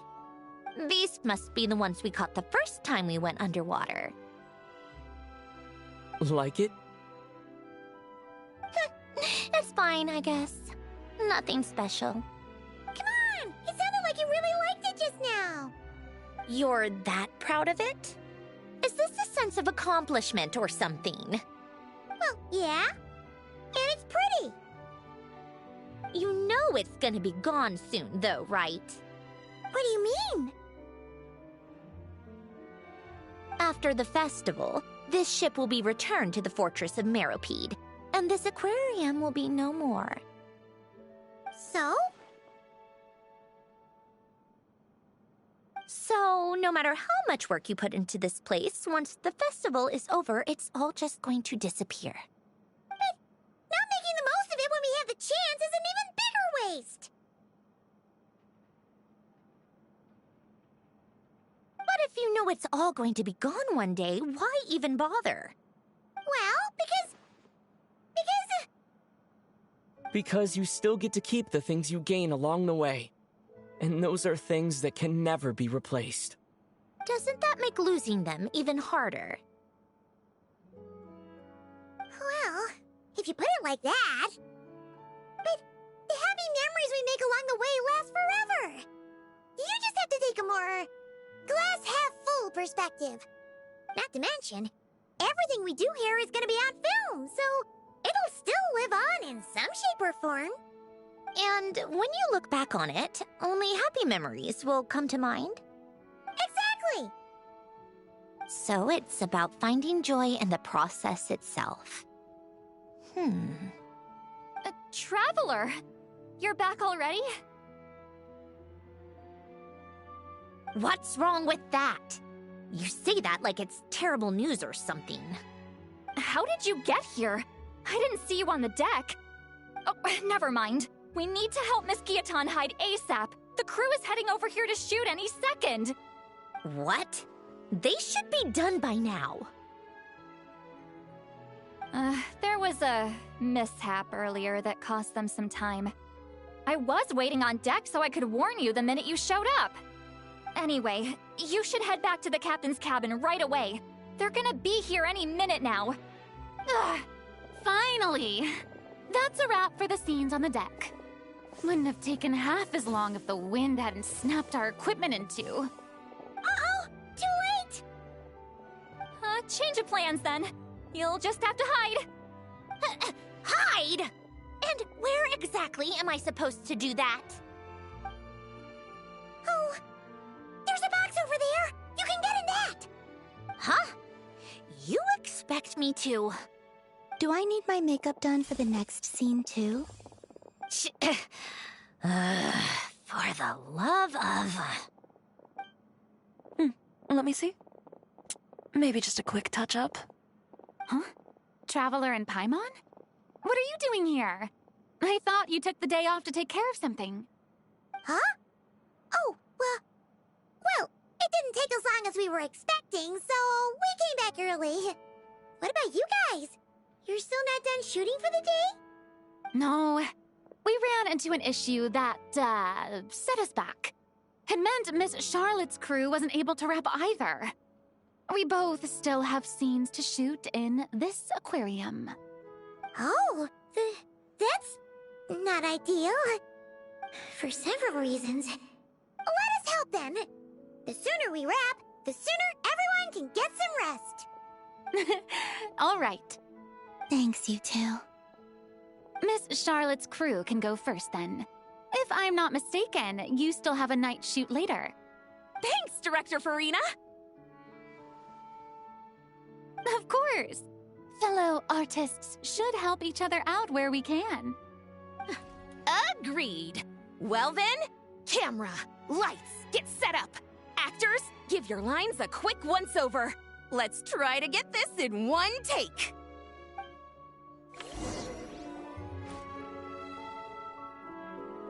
All right, places, everyone! And 3, 2, 1, action! So, the story ends like this.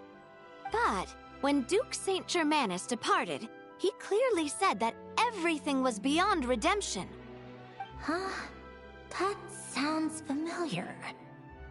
Wait, it's from that novel I came across while researching the numerological array. He's only a genius when it comes to mechanics. And everything else, he's just an ordinary person. Huh? What was that noise? Whatever, I'll just fix it in post. Miss Jacoba, please don't speak as if I were the accomplice. Not so hard. This box isn't sturdy enough for that. This is why I keep saying, don't put too much trust in Clockwork Mecha. Unlike humans, machines don't have a heart. A heart? That's right. It's what's on the inside. It's also referred to as someone's soul, or likened to free will. You can think of it as a person's core, what makes them unique. In general, though, people don't believe machines are capable of having a soul. You said my emotion module was faultless. It is, but that's not quite the same thing. Do you think I have one then? A heart? I don't think so. I know so. The question is, do you recognize it within yourself? That's where you're wrong. I can't believe this. Forcing me to hide in a box and listen to this drivel. Me. In the end, clocks tick through tranquil years. Fish swim in crystalline springs. No matter how grand a dream is, it will fade away like this. Forlorn, wordless, silent. And cut. Whew, that was a long one. What did you think? If she makes them do another take, I'm going to flip a lid. And not just the one to this box. Oh, there were some weird audio things going on, but acting-wise, it was great! It's a keeper! Perfect! That means... I can get out of this box. It's our turn. Camera operator, set up for the next scene.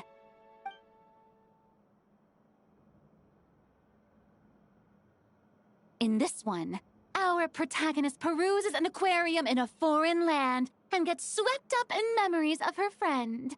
So, in terms of lighting, that's the vibe we're going for. Got that? Shoot. Paimon thought there'd be a break and Zandroni could slip away. What are we gonna do now?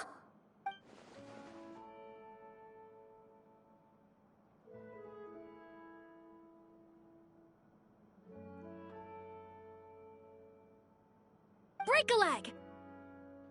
Yep, we're headed off to shoot our next scene.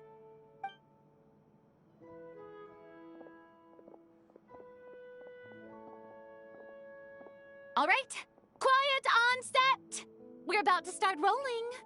Ready, Miss Columbina? Miss Columbina? I think she would like this. Quick, we should roll on this. It doesn't forage with the others, or prey upon its smaller kin. Instead, it remains where it is, cradled in the coral's quiet beauty, as though the raging cyclones above are of no consequence. And yet, She still stood before the cyclone in the end. So I think that story has it wrong. She is no different than us. She has a heart. Columbina. Hmm?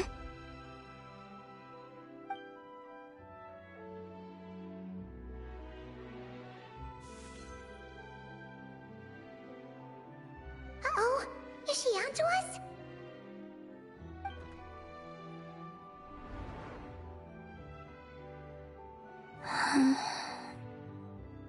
What is she doing? Cut! You okay, Columbina?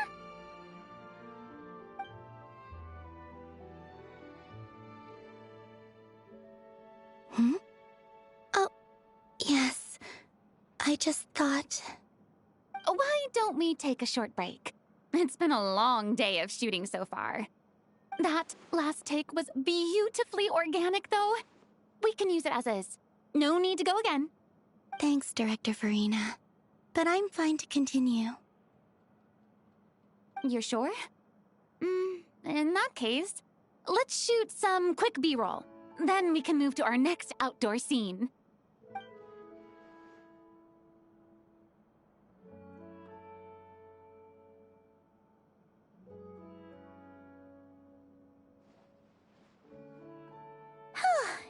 We're in the clear this time.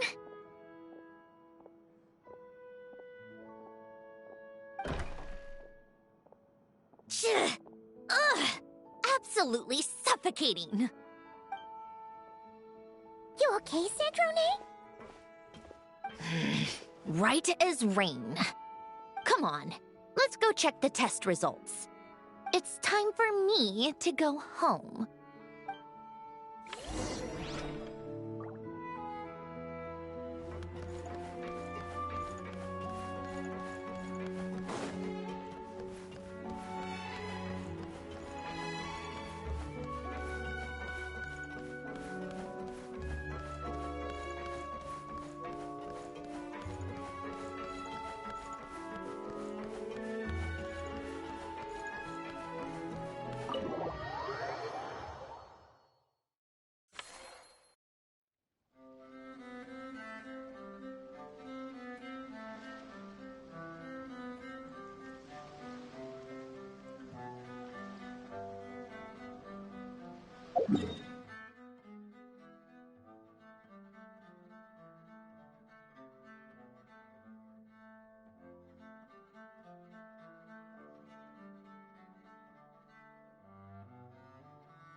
All right, it should be around here.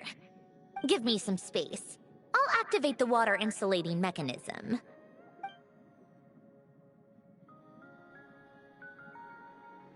The what? Alain, much like Renee, had long predicted that the water levels in Fontaine would rise. Thanks to his expertise in mechanics, he was able to implement a few simple measures to protect our home from flooding. I told him there was no need, that I would just move when the water rose too high. But it would seem he knew a day like this would come.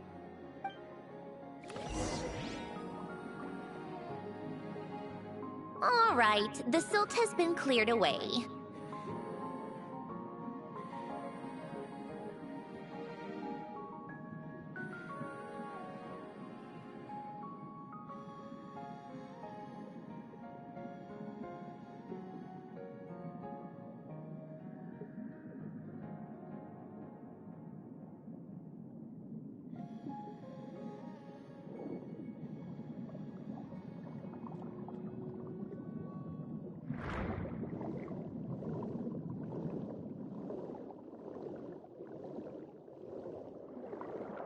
Go activate the mechanism for the first sluice gate.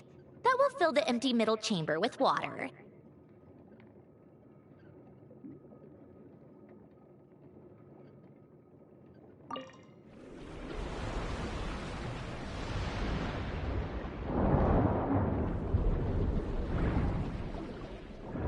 Alright, now turn on the drainage mechanism in front of the second sluice gate, and this chamber will become empty once again.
So, this is where you used to live?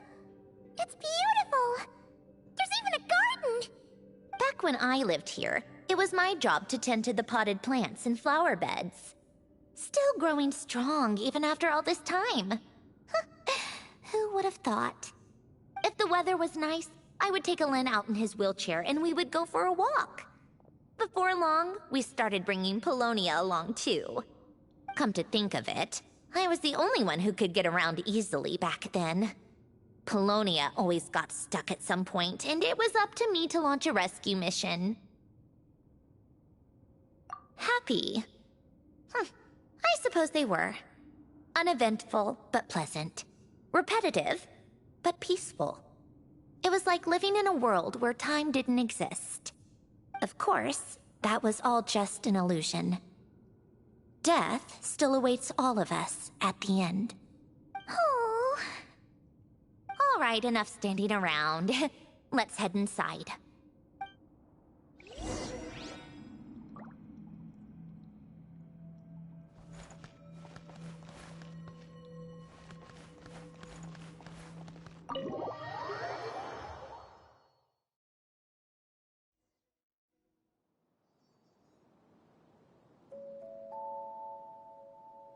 Yep, this place is exactly how I left it. Nothing has changed.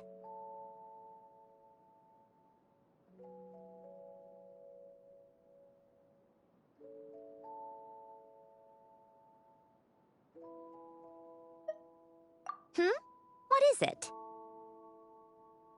Huh? How did you get...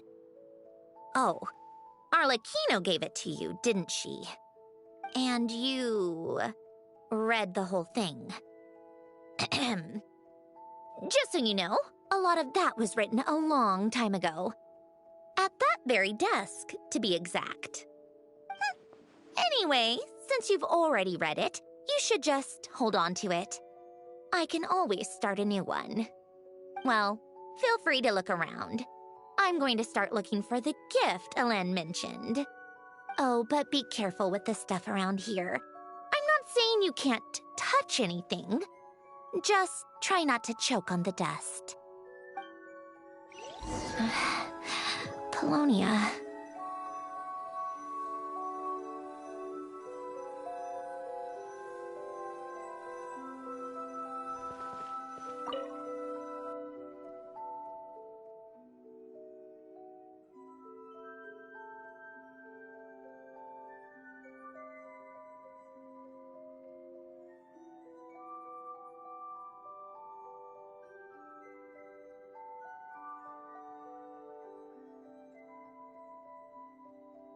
Oh, I played with these when I was little.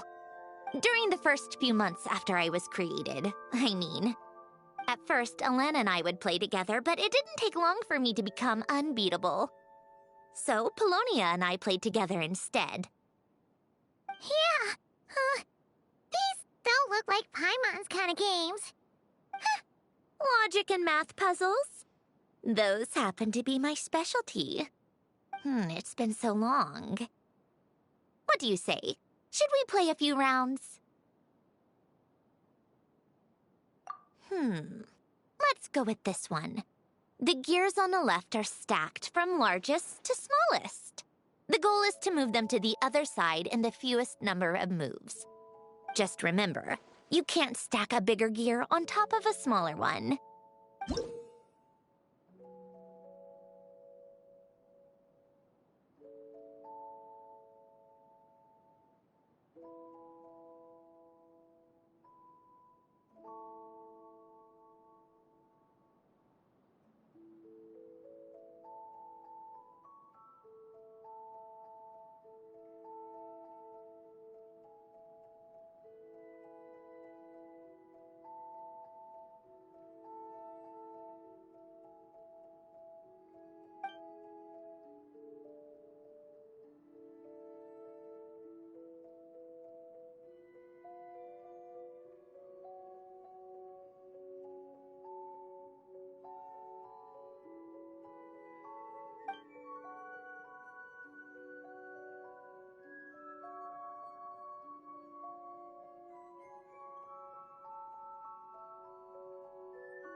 like it took you a few extra moves.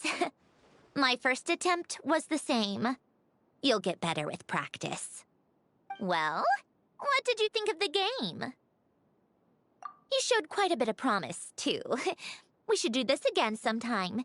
There are other puzzles we could try.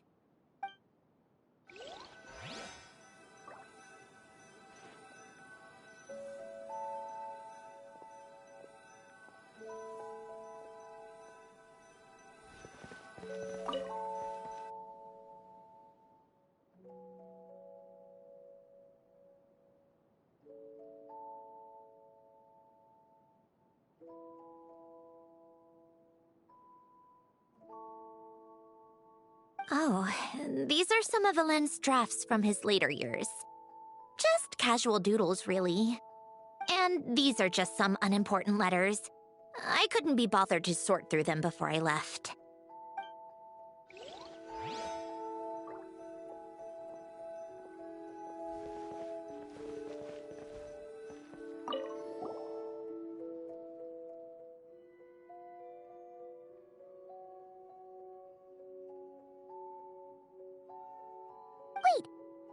People in this picture look kind of familiar. Oh, this was taken when Alen and Renee were both still at the Fontaine Research Institute. Before their falling out. In his later years, Alen would often sit by the fireplace and stare at this picture, wearing an expression somewhere between guilt and longing.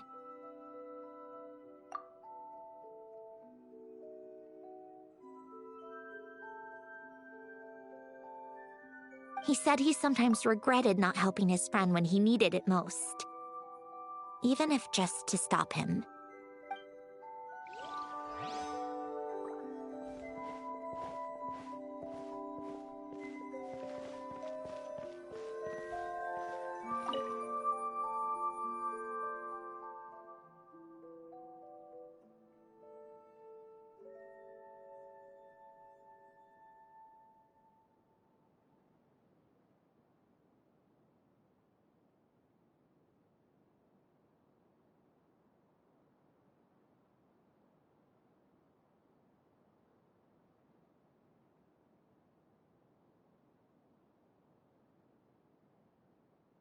This was Alen's workbench. Later on, of course, it became mine. It's where both Polonia and I were brought to life. Before Alen was bedbound, this is where he would teach me about mechanics. I would sit and listen, chiming in with questions here and there. Later on, when he got too sick, I took over and would work on Polonia here. Wow! This house is filled with so many memories! It's so cozy and charming! You should have seen it in its prime, when people actually lived here. A lit fireplace, a steaming cup of coffee. That's the real deal. You know, we also used to have a mechanical piano that Alen built. Ooh! How chic! Alen never played it much. He probably wasn't able to at that point. But I managed to teach myself. Music theory is essentially math, after all. Once you learn the patterns, it's not really that difficult. I loved perusing Alen's collection of classical music. The chords and harmonies felt like individual mathematical puzzles. It was fascinating, so I did some composing as well. But as Alen continued to deteriorate, even the sound of music began to grate on his nerves.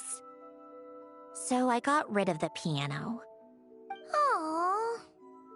Back then, I assumed a piano was like an ordinary clothing rack, commonplace in every home and easily replaceable. It was only after I left that I realized how hard a good piano is to find. Enough about that.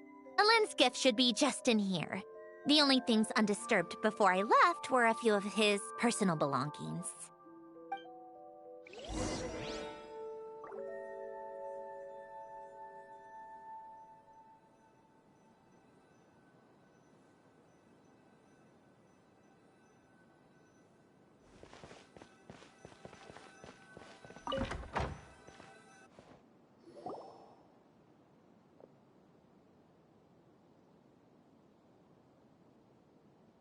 Wait. There's a hidden compartment at the back of this box. Looks like it's locked with some kind of gear mechanism. Knowing you, Ellen, I'm guessing it goes like this. Then like this. Got it. Am I a genius or what? Let's see here. A box? Well, you gonna open it?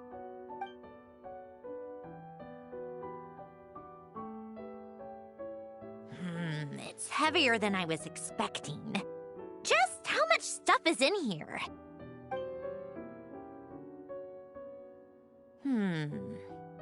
A letter? And a bunch of junk underneath it. None of it seems that important. Wait a second. This should be it. Oh, a cube? It's a multidimensional algorithmic core. Ellen would use it to store information.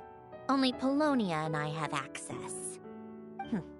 All right, I'll start looking into the core and the letter. Feel free to go through the rest of the stuff and see if there's anything useful.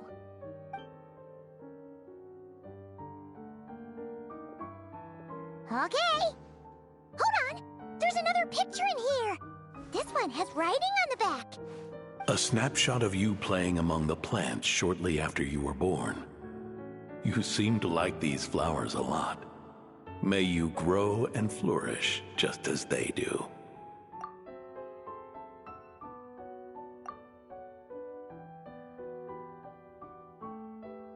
Huh?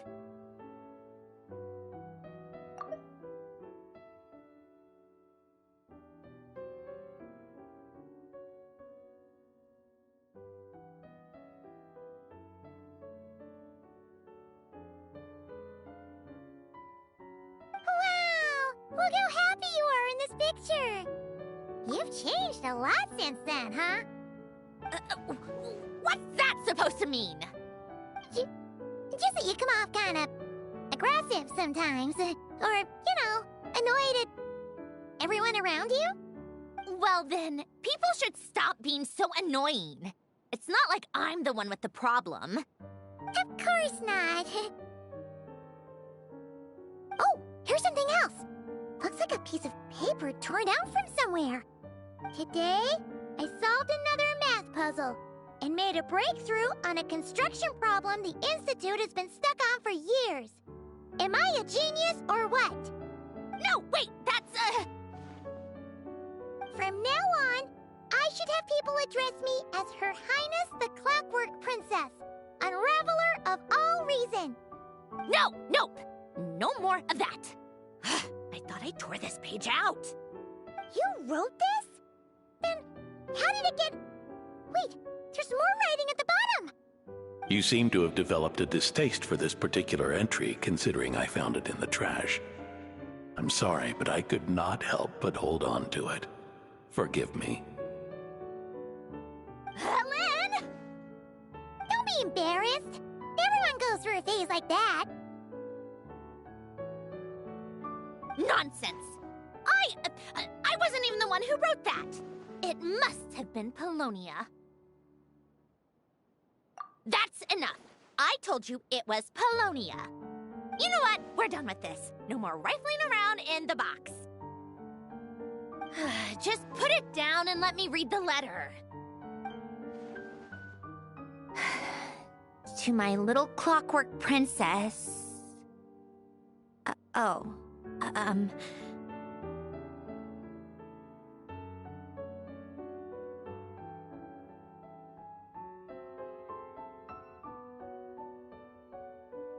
Not another word. Got that? If you're reading this, You've most likely received the gift I left for you. I just hope you didn't stumble across all this while cleaning out my effects or something trivial like that. I once asked if there was something you wished for. Do you remember that? I wonder if time has changed your answer. Regardless, I have another gift. A formula that will allow you to come face to face with the anomaly inside of you. If you even still call her that. Why this gift?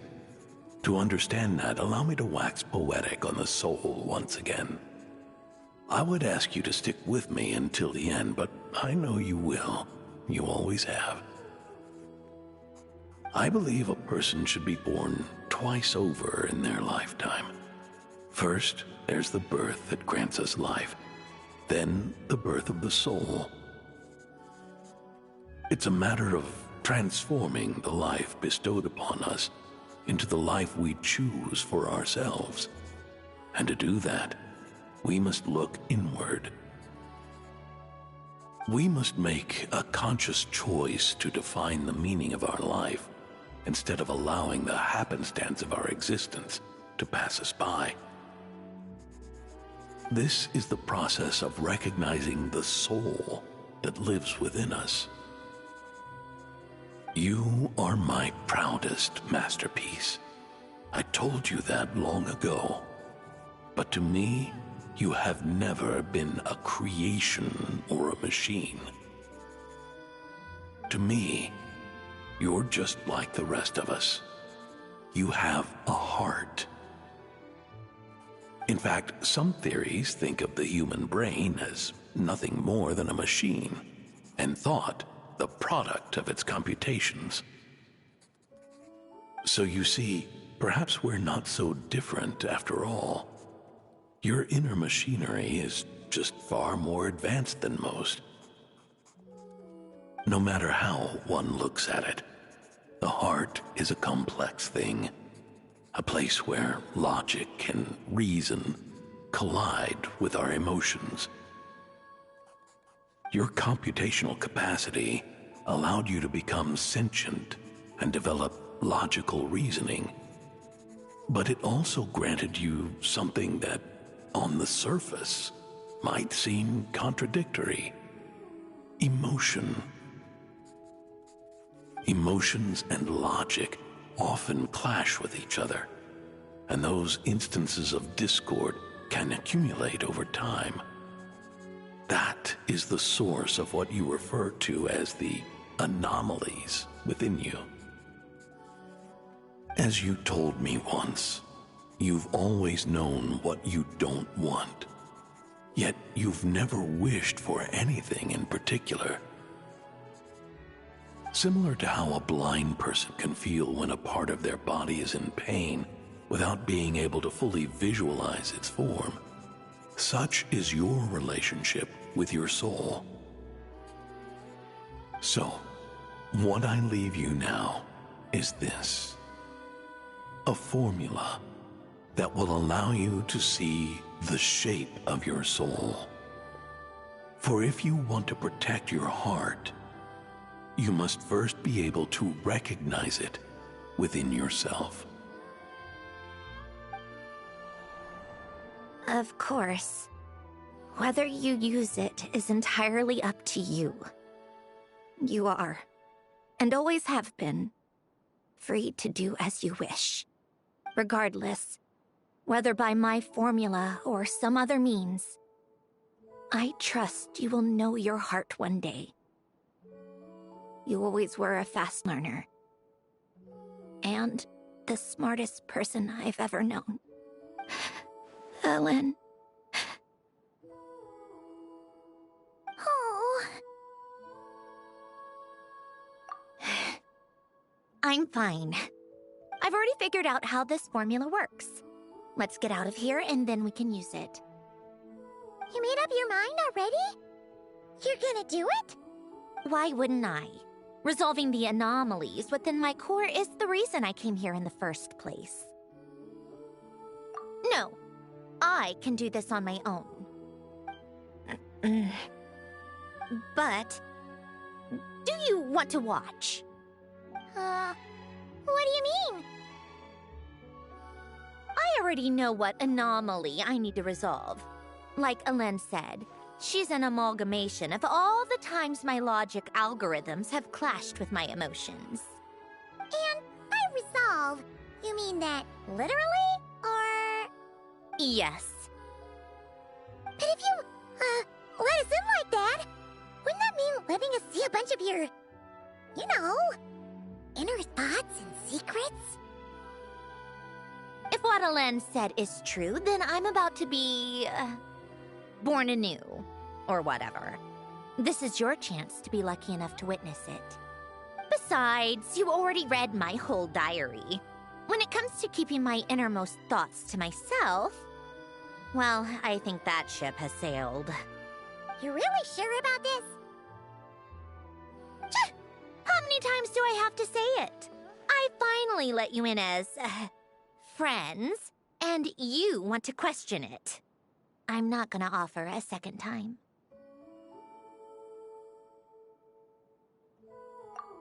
Enough with the mushy stuff. Just follow me.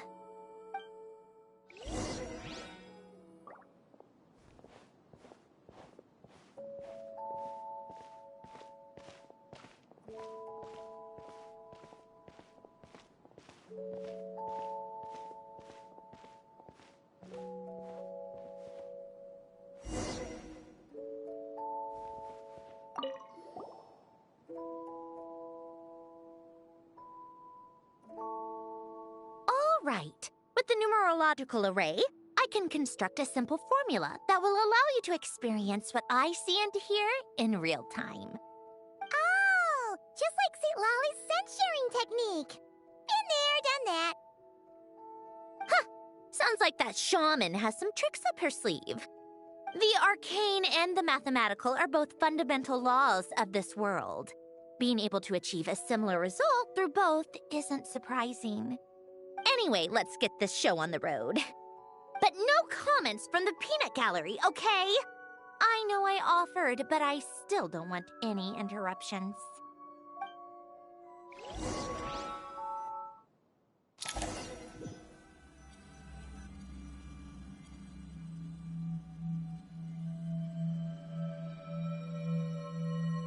Is this... my heart? No, it's probably just the result of Alen's formula. A space dedicated to resolving anomalies. Huh. But it looks like the walls are all... mirrors? You made it. About time. Is that me? From the past? You just spoke of anomalies. Well, here I am. What happens when emotion contradicts reason? Shall we sit down and talk?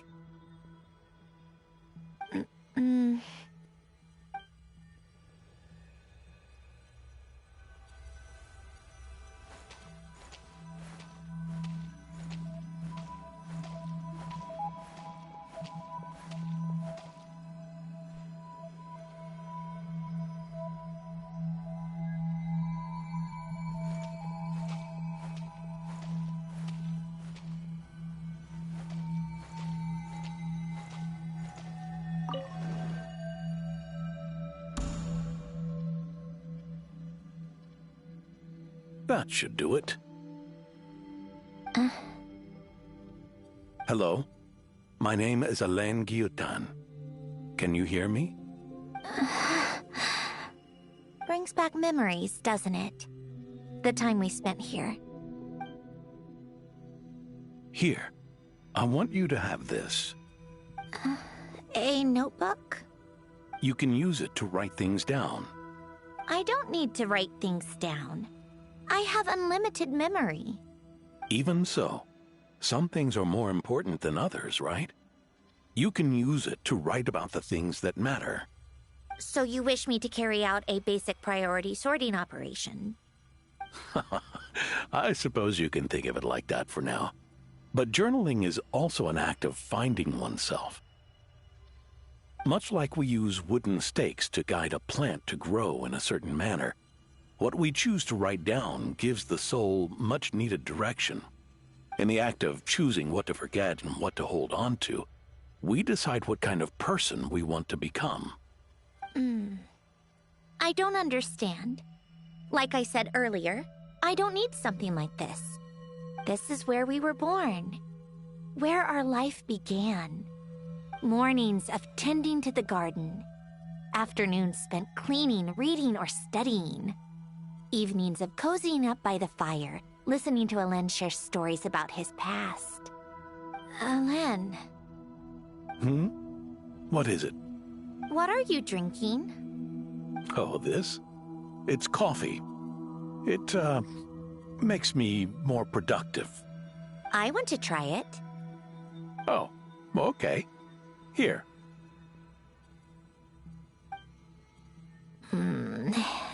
Bitter.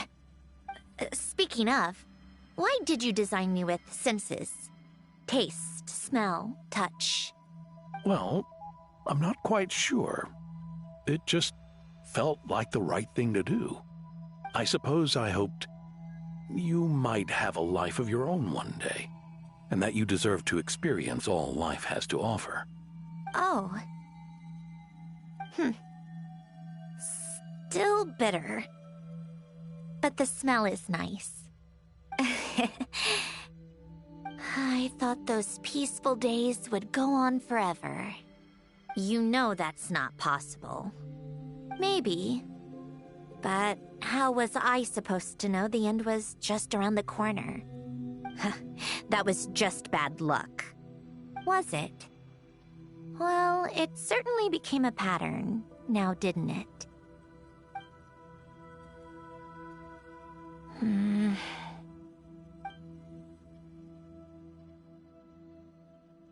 Over time, one of the habits we picked up from Alen was a love of coffee. We even took to hosting tea parties. A machine acting like a human. Kind of laughable, right? I suppose that's just what I'm used to. Yeah, that's just what we're used to. Hey, this place isn't half bad. Great spot for a party. More and more people seem to be showing up to my tea parties uninvited. Anyone care to explain? Can you blame me? I saw Columbina leading Capitano somewhere, and I had to see what that was about. I had simply asked Columbina where I might find Arlecchino. I have business to discuss with her, and Columbina suggested looking here. Tartaglia and I were unaware that this was a private gathering. Apologies for the intrusion. It won't be for long. Whatever. Just add it to the list of annoying things that have happened today. What's one more? Since you're here, you might as well stay for a cup of tea. See? Told you she wouldn't mind. Much obliged, Sandrone. Much obliged. Well, look who we have here. Good thing I brought extra desserts. This has turned into quite the occasion. Capitano, I was just about to go find you. Pardon the intrusion. Rest assured, I won't sully your gathering with talk of work. We can have our discussion later. Spoken like a true gentleman. A certain unmannered 11th seat could learn a thing or two. You know, you really should start being nicer to me, Rosaline. Or I might just snatch that 8th seat right out from under you. I'd like to see you try. If you're gonna fight, take it outside. The only mess I plan on cleaning up is tea-related. I still don't understand how our quiet afternoon turned into such a crowded gathering. One by one, people just kept barging in. And then, one by one, they left without a word. Yeah, pretty annoying, huh?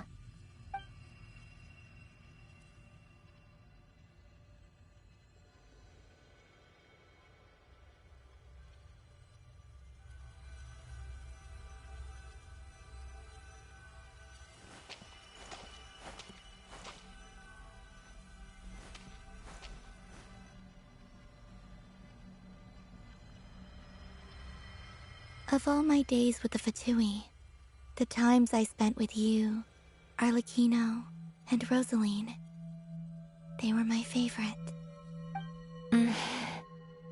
Goodbye, Sandrone.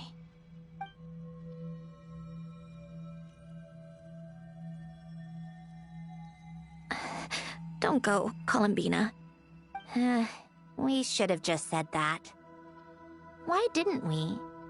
If we had, would the story have had a different ending? She couldn't stay. There was no future for her here. She would have just faded away. You're right. I suppose that's why you call me an anomaly. Every time you make a decision, there's a voice inside your heart. My voice, asking to contradict all logic and reason. Why didn't we make her stay? Is it worse to fight for something just to lose it? Or not to have fought at all? Don't you find it unfair?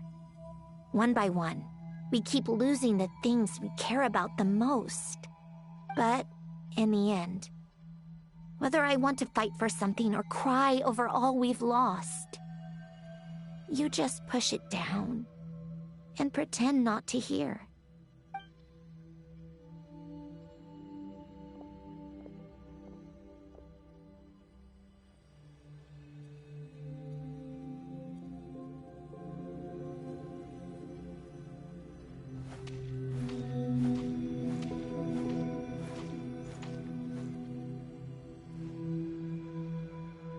And now, even Polonia, the other half of Elend's legacy, the last remaining member of our family, even Polonia is no longer with us.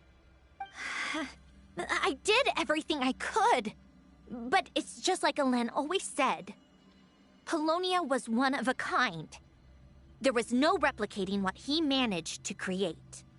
Don't you feel like our connection to the past is fading bit by bit? Like, even the things we have left are slowly slipping away. I suppose. But you can't move through life without having to say goodbye. And even as we experience loss, there are always new things to be gained. Ever so logical. What's your take, then? It feels like the more I care about something, the faster the world takes it away. It sounds so stupid, but I can't help it. That's the hand life has dealt me time and time again.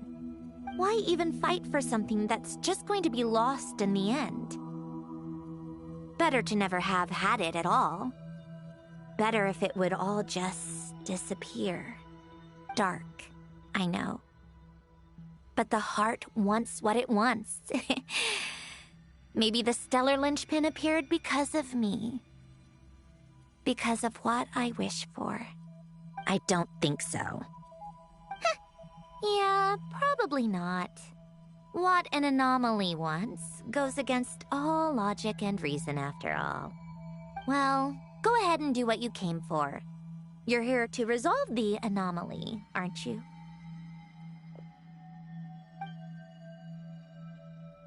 Yes. What's it gonna be? Keeping me imprisoned here like before? Or eliminating me entirely, like debugging a code? That might actually be a mercy. I don't care. I just don't want to experience the pain of loss ever again. Go ahead. I'm ready.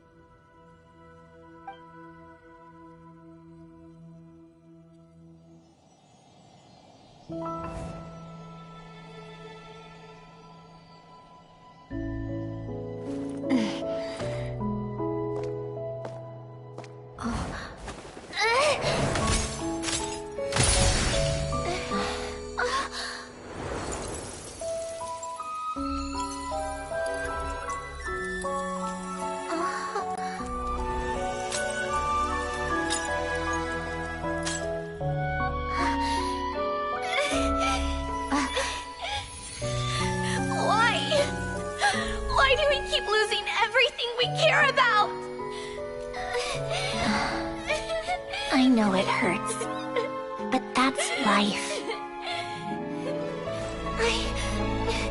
I wish... I know. I've always known. Because we've been one all along.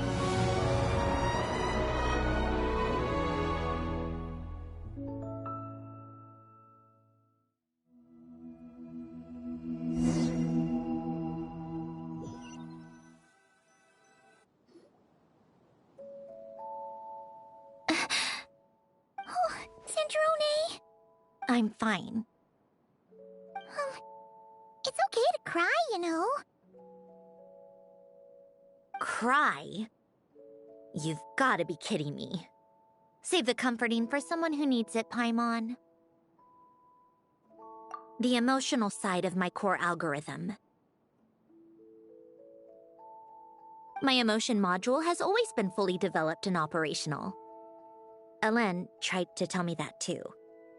I've just chosen to ignore her voice all this time. I suppose. Huh. Come to think of it, it's kind of like the aquarium on the ship. The aquarium?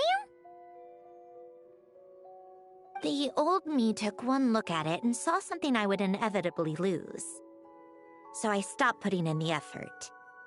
Then, one by one, the fish all swam away, and the place became even more bleak and depressing. Pretty pathetic, right? Don't say that. A lot of people would feel the same. It just shows how much you care about what you have.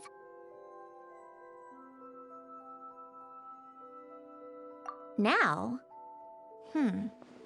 After seeing what you've done with the aquarium, I have to admit, I think it's beautiful.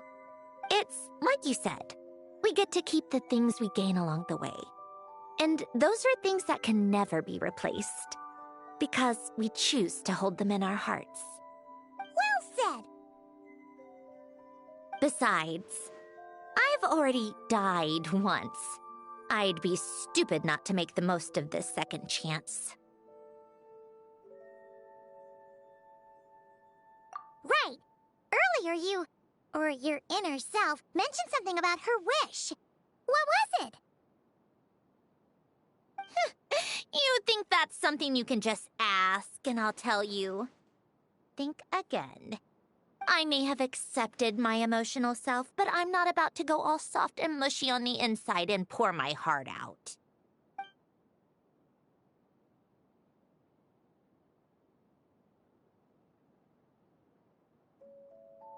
That said, taking a step in the right direction couldn't hurt. Starting with cleaning some old aquarium tanks of my own. Huh? Metaphorically speaking, I mean. Come on, let's head back to the ship. I need to talk to that shaman.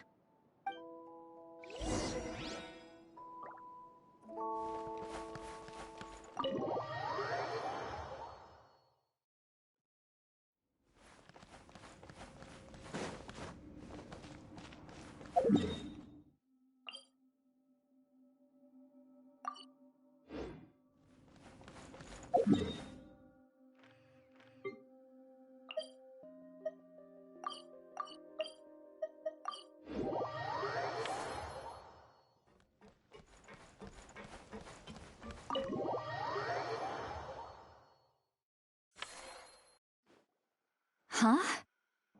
Resentful lost souls? You couldn't get comfortable sleeping near the Opera Epicles, right? Well, I bet that's why. The Fountain of Lucine is where all the water in Fontaine gathers. So that's where the emotions within the water converge as well. Hold on. If it's souls we're dealing with, feeling uncomfortable should have been just the beginning. I should have been able to hear their voices or something. And under normal circumstances, I'm sure someone of your talents would have. The problem is, these souls are no longer complete. Remind me how they ended up like that again? You mentioned something about them being split apart? Yes, it's called soul severing. Renee of the Nartsitzenkreuz Ordo came up with it. After learning of Fontaine's impending doom, Renee thought if he could find a means for the soul to live on in perpetuity, it might ensure the world's salvation. Soul severing was the first step of his research. Unfortunately, his theory of the 4 Orthants was imperfect at the time, and a failure along the way caused his physical form to dissipate. Jakob, another member of the Nartschitzenkreuz Ordo, sought to carry on René's legacy and restore his physical form. He even used some of the people who stood in his way as test subjects for his research. By severing their souls? Yes. After René successfully awakened, the two continued their research, and all the severed souls ended up merging into René's consciousness. After you saved Fontaine by turning Fontanians into true humans, these souls returned to the ley lines. But the souls severed before René awakened had nowhere to go, doomed to forever wander the waters of Fontaine as listless spirits. Almost as if they exist outside the bounds of this world. Unrecognized by the ley lines or fate. No wonder I couldn't sense them.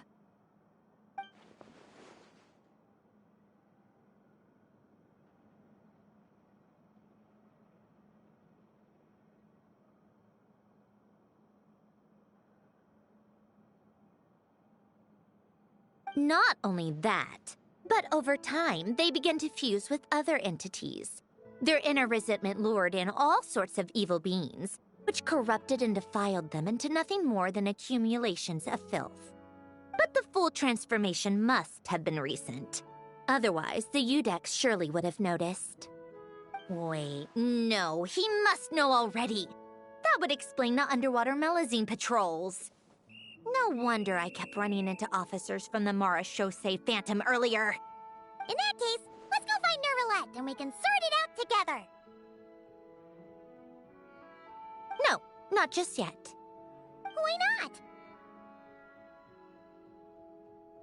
For one, the diplomatic castle alone would be a nightmare.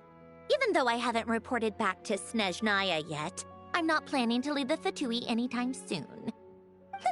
Besides, with me here, success is a done deal. Involving other people would just complicate things.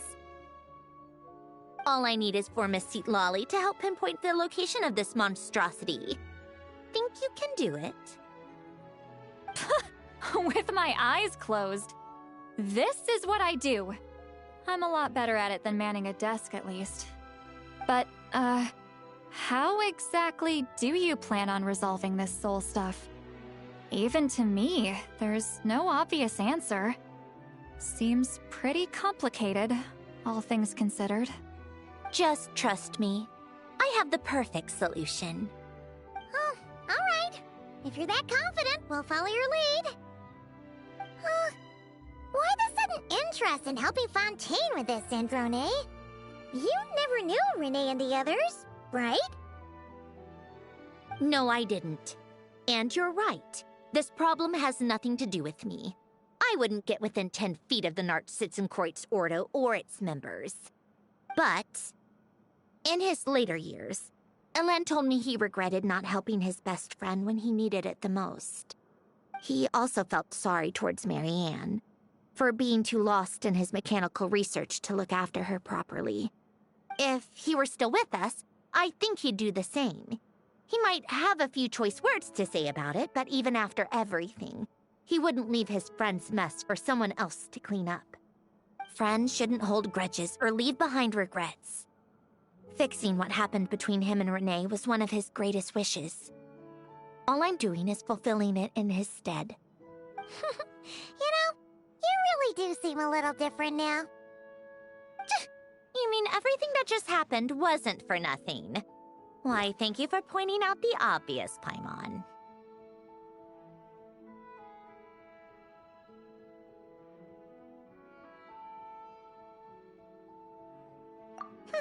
Just washing off the grime of the past. Turns out, a lot can build up after being ignored for so long. What's this about aquarium tanks all of a sudden? They go off on some grand adventure and what? Now they have their own private code? Stupid. All right then, Citlali. Tracking this thing down is up to you. Huh? Oh, right. No problem. You get this, Grinny! you. Come with me to Hotel de Boer for a drink. Right now. Why? Because I said so. Miss Guillotin, I'll report back on the location tomorrow morning. Just need a drink or two first to bolster me up. Well, don't let me keep you. All right, you. Time to go. I've got scores that need settling. Huh?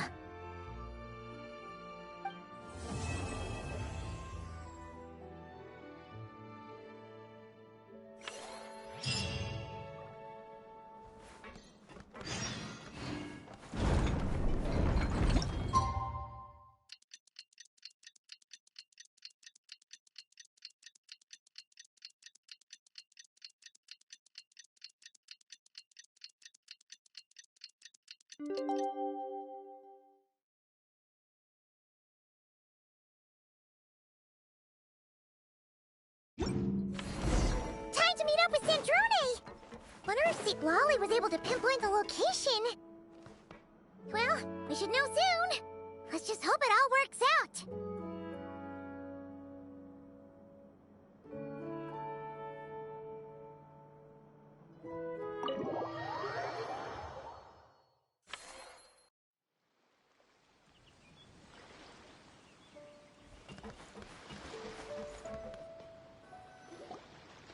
Seat Lolly sure drank a lot last night, huh? Wonder if she's even awake.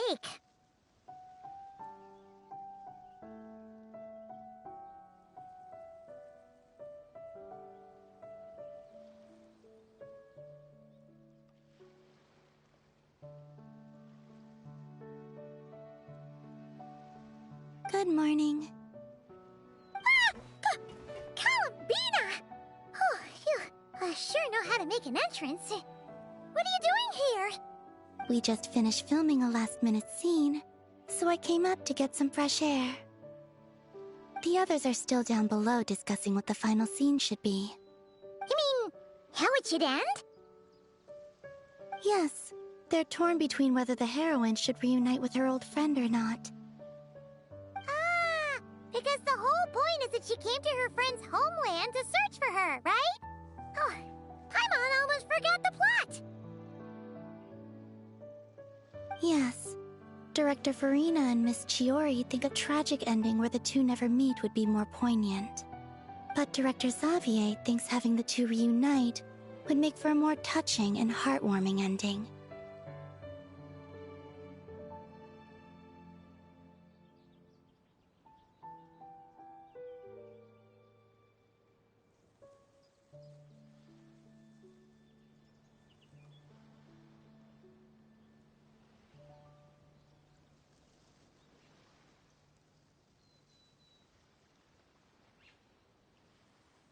Me? I'm not sure. On a personal level, of course I want to see her again. Of course I want to experience that moment where we reunite. Even if it's just for the cameras. But that means an actor would have to take her place. And that makes me feel... Oh...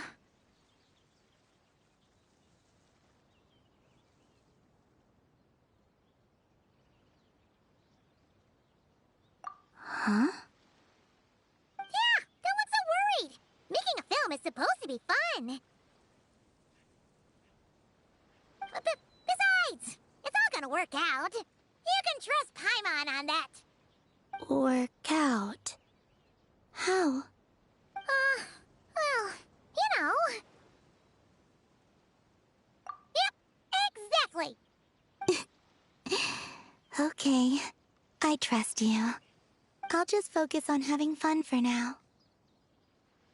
Well, well, look who we have here. Traveler and Paimon.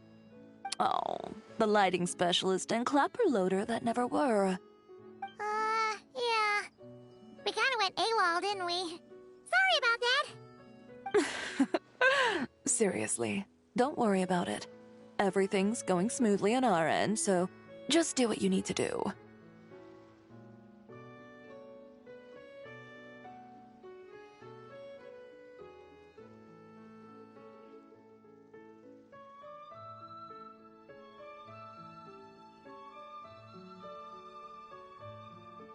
You seem to be in better spirits now, Miss Columbina. I apologize if our earlier discussion put you on the spot. It's okay. I'm fine now. The Traveler and Paimon talked me through it. So, what are your thoughts on the ending then? Should we have them reunite, or not? We should tie everything up in bows. Huh?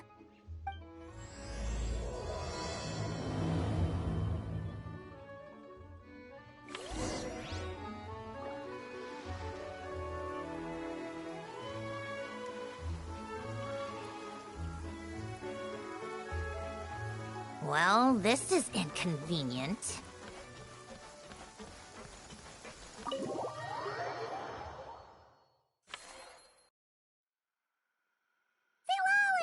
We're here! Oh, right on time. Well, yeah. We weren't the ones who drank our weight in alcohol yesterday. What? Are you suggesting Granny can't handle her liquor? It takes a lot more than that to get me drunk. Really? 'Cause, you stopped making sense after a while. Did I? Huh. News to me. I didn't say anything too crazy, I hope. Let's see. You spent half an hour bad-mouthing Auroron, half an hour complaining about work, an hour talking about light novels, and, Paimon kind of fell asleep after that. Are they gone? Oh, the crew? Yeah, we bumped into them on the deck, but they just left. Wait, but now that everything with your core is sorted out, what's stopping you from seeing Columbina? She misses you a lot. I just want to deal with this mess first. Besides, this is a perfect chance to make her jump for once. I have to plan it out more. But enough about that. Were you able to pinpoint the location of our target? Of course! When Granny Eatsley promises something, she delivers. Great, let's see. Morte region. Wait, this is the Tower of Gestalt. The place the souls were severed. Is that the source of the resentment? Or is it the Narcissism Ordo in general? Let me come with. This thing's movement isn't fixed.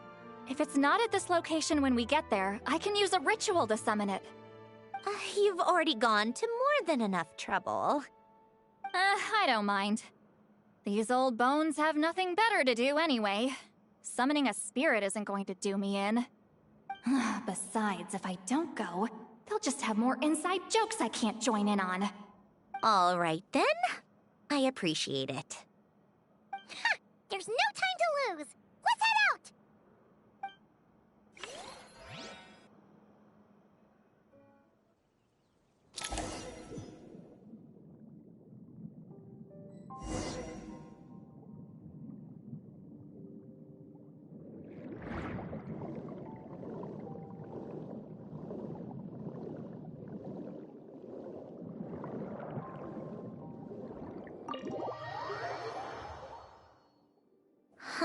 No sign of it so far. Should I start the summoning ritual? Let's drain the water from this floor of the tower first. It'll make it easier to move around. Wait, we can do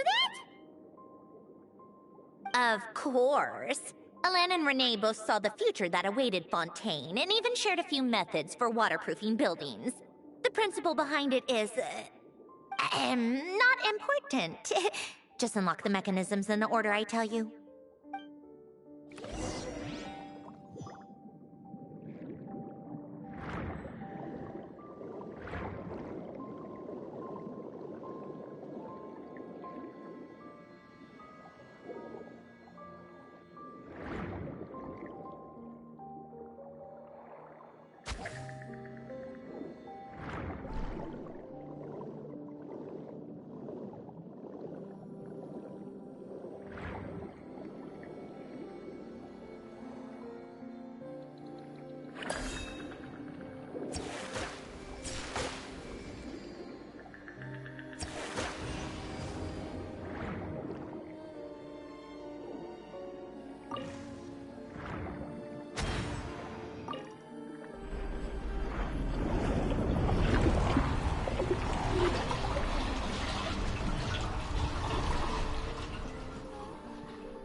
Ready? Yeah. When this thing appears, I'll try talking to the souls inside. But more than likely, they've already been driven to madness. If communication fails, we'll have a battle on our hands. In that case, Paimon better find a hiding spot. If a fight does break out, I should be the one to deliver the final blow. Trust me on that. Understood. All right, I need quiet. Wandering spirits, drifting along the tides. Hear me now. Broken souls, silenced, torn apart, and forsaken. Follow the traces of the past, and return to us. Let resentment recognize resentment. Let vile entities be drawn together. And in this place, take form once more.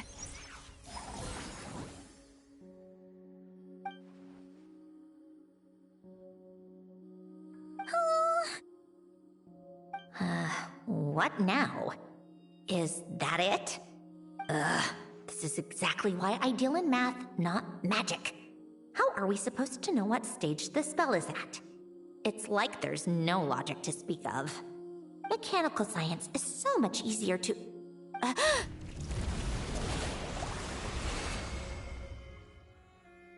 Watch out!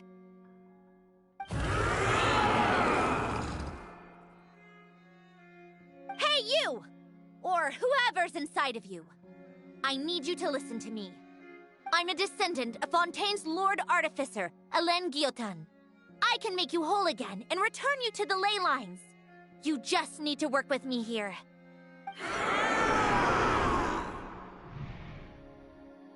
Citrone! Shh. Looks like talking this out is off the table. All right, plan B. Time to blow off some steam.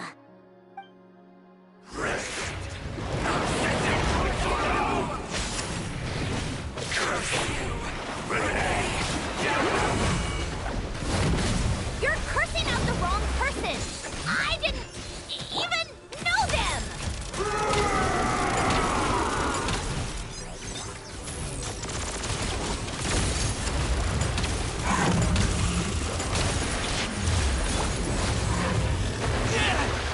Yeah! Bellowing thunder! Yeah! Get your... Suffer the wrath of me! Come on, keep up!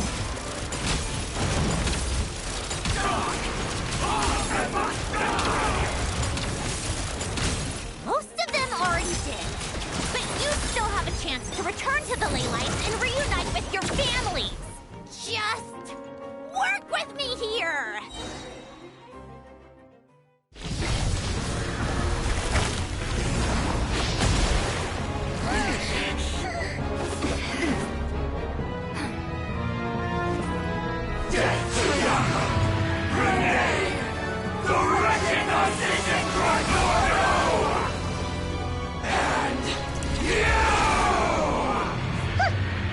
I told you I'm not like them.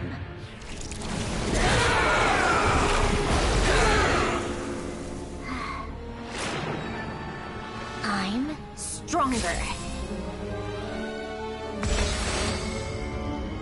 Inverted. World formula. Reversion.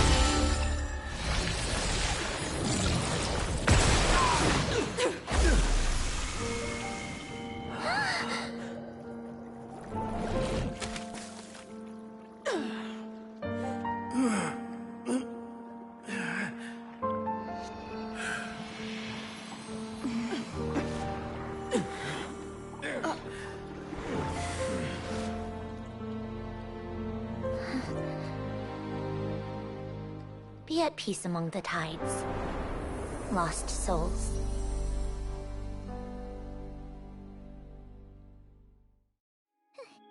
Is it over? Yep, told you it'd be a piece of cake. How did you do that back there?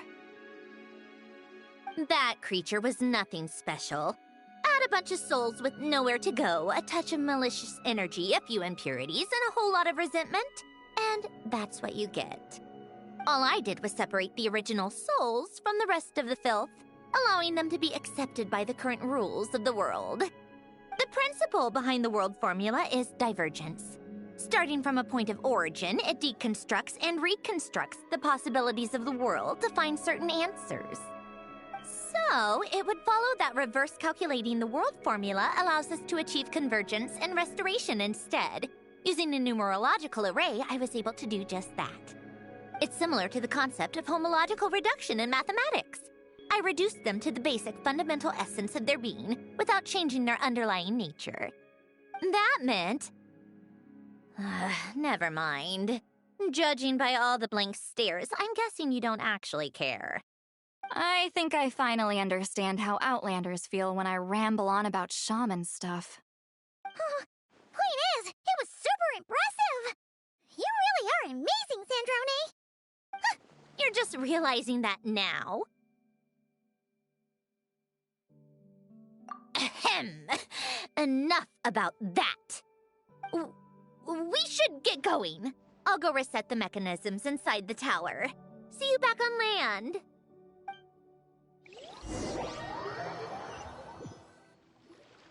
Well, that's one old mess for the books. Glad to have that over and done with. Feels nice to do a good deed every once in a while. You helped everyone out a bunch and not cry, too. Kinda seems like you're just a good person at heart.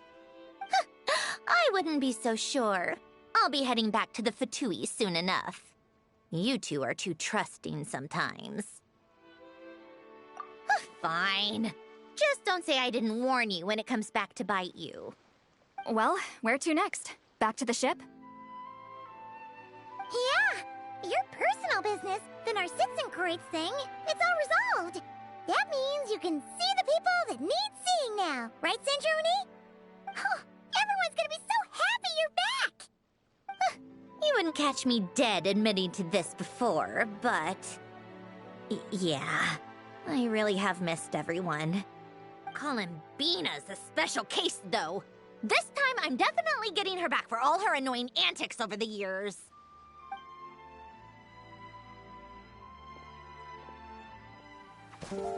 She'll sense me coming from a mile off. How am I gonna...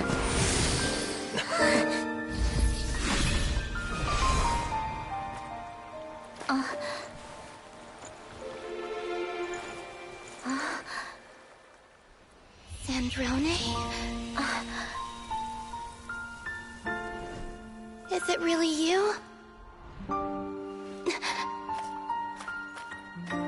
You're back? You didn't tell me. You avoided me. Why?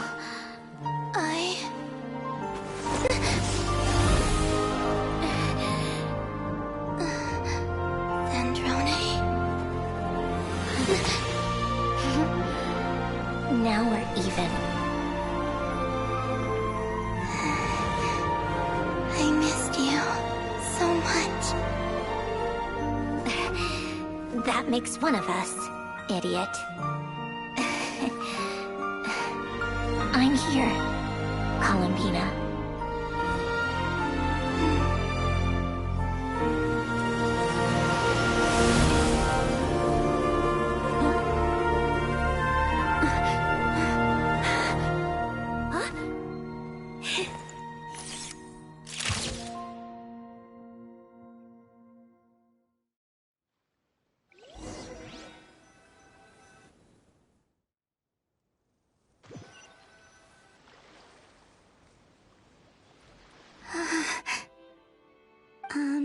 Sandrone.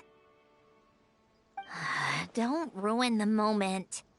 Or I'll start thinking about how you teleported me to a random location after I explicitly told you to stop doing that.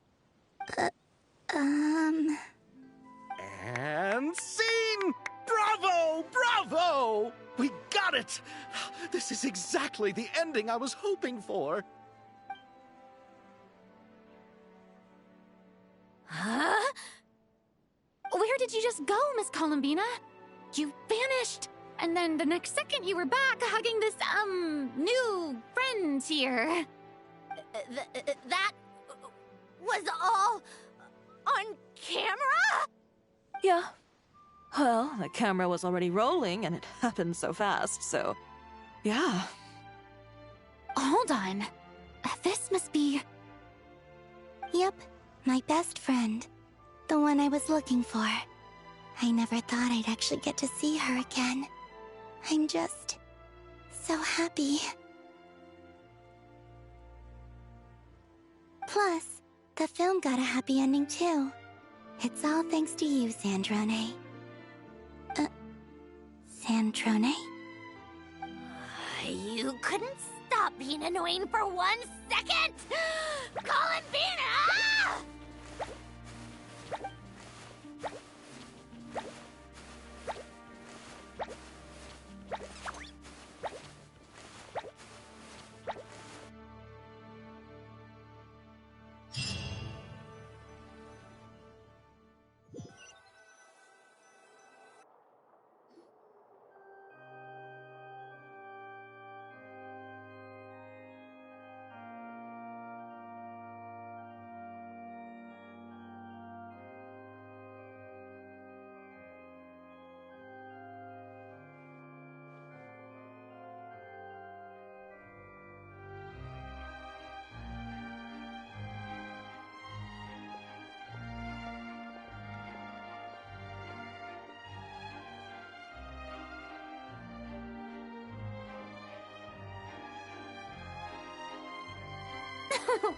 As expected, going to the opera house is the true way to enjoy a film.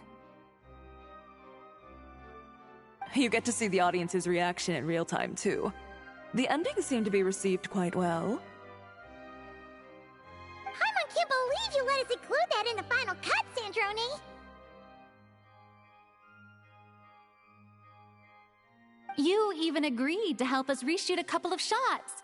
Thanks a million.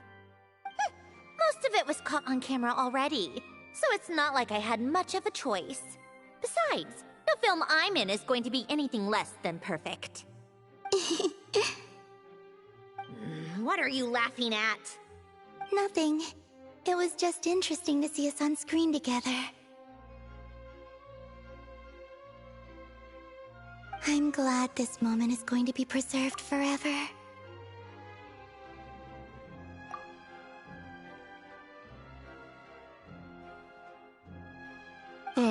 Just a pity we didn't take home the Farina Award this time around. Well, artistic films can rarely compete with commercial ones. You should have prepared yourself for this the minute you changed the script. True. Oh, did I hear someone mention the Farina Award? Come on, don't gloat! I won't. Our crew winning the Farina Award was a team effort after all. Costume design, script adaptation. Ooh, and the practical effects were so realistic. The flames and explosions even made me jump while we were filming. A lot of the effects were based on actual items the Special Patrol confiscated from criminals. Who knew they'd serve another purpose, right? But it turned out amazing! Really brought the thrilling scenes from the novel to life. Fontaine's film industry is seriously impressive. Which film did you vote for, Silali? Isn't it obvious? Great Detective Hurlock, of course! That's the whole reason I'm here! You all should be proud, though. A lot of critics are saying really good things about your film, too. Longing and loss? Searching for something even after it's gone? It's a film that makes you think about life, and how important it is to explore those themes. Well, that is what the art of storytelling is for. Watching a film with friends is so much fun! There's so much to talk about! Ooh, let's throw a celebration later then! We're all old friends! Oh, we could find a place and chat to our heart's content! How about the Wingalette? That's perfect! Friends and family are more than welcome too. So if you want to bring people, don't be shy. You all can head over first and make yourselves at home. I'll bring over some refreshments in a bit. I just have one more stop to make first. Can I come?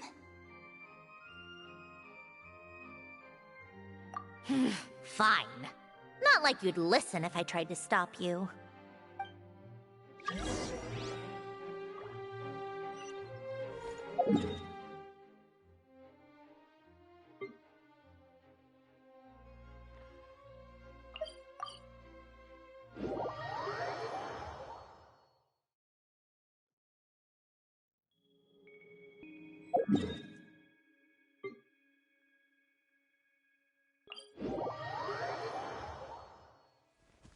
Yeah.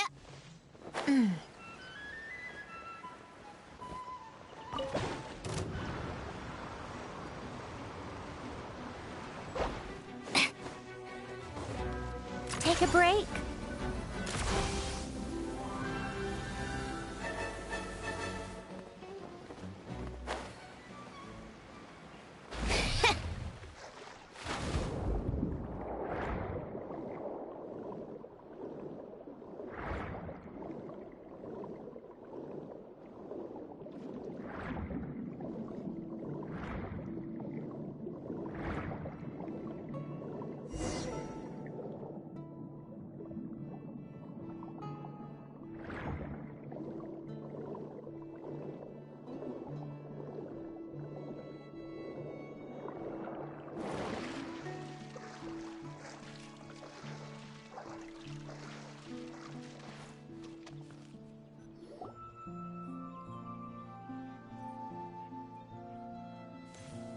Wait, is this? Yes. Here lies Lord Artificer, Elaine Gaeltan. This is his grave. Oh. I'm sorry, Ellen. I'm sorry this is the first time I've been back since leaving Fontaine. I should have come to see you more often. I got your gift. I even cleaned up one of the Narcitzenkreuz Ordo's messes along the way. Our home is just as quiet and warm as it always was. The flowers in the garden are still thriving. I'll make sure to tend to them more often from now on. Polonia received irreparable damage in battle. I should have taken better care of your invention. I'm sorry. Polonia was family to me. Just like you. You always said I was a fast learner. But I'm not so sure. It took me far too long to learn the things that truly matter. I never said this to you back then, but... Thank you for creating me. For giving me the chance to experience life. Being your family meant everything to me. Absolutely everything. Can I say a few words as well, Sandrone? Don't need my permission. Hello, Mr. Guillotin. I'm Sandrone's friend. You don't need to worry. Sandrone is doing great. Not only is she a brilliant scholar, she's made a whole bunch of friends, too. And she takes great care of them. As if... She'll never admit it, but she's always there when her friends need it the most.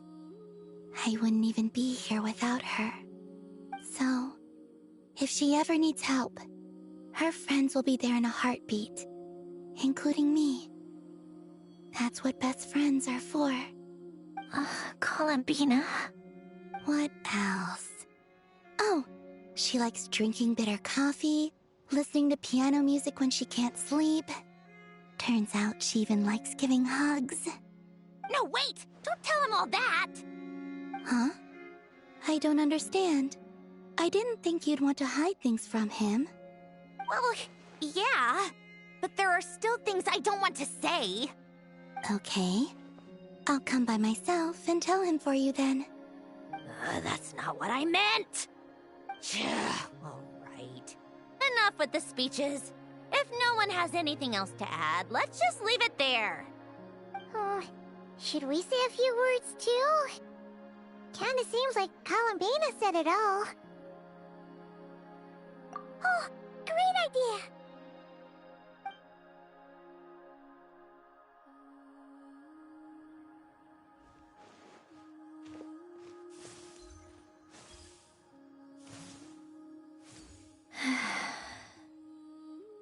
Goodbye, Ellen.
it!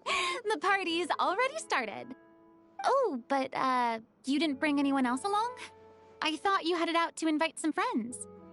We did invite a friend, actually. She'll be here soon.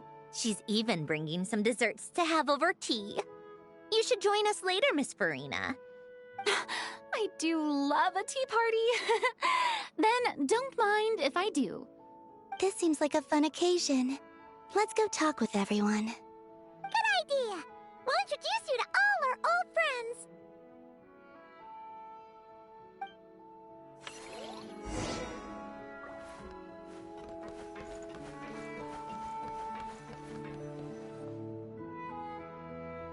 Granny Eatsley, you're really not going to let us borrow these cute little stuffed toys for our magic show?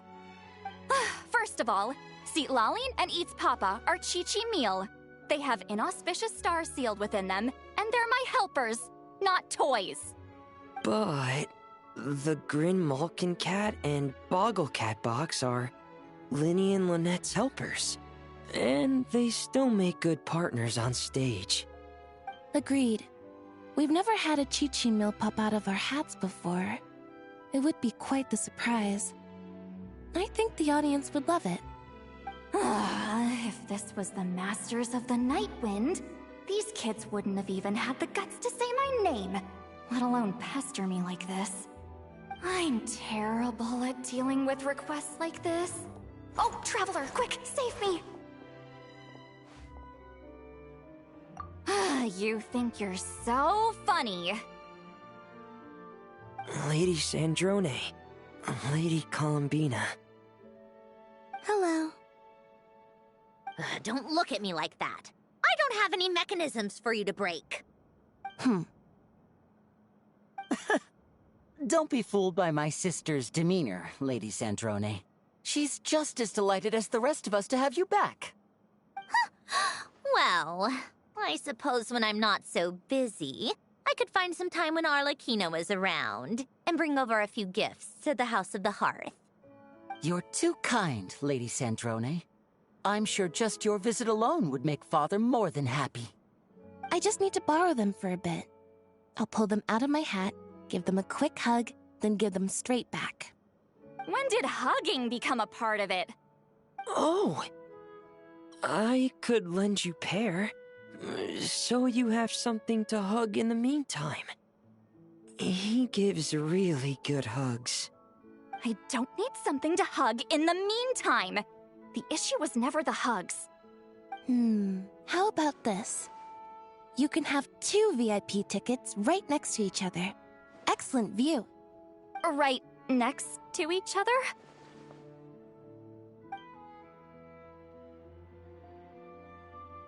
Yep, super quiet. No one will bother you. I'm sure you'll have a great time. Fine.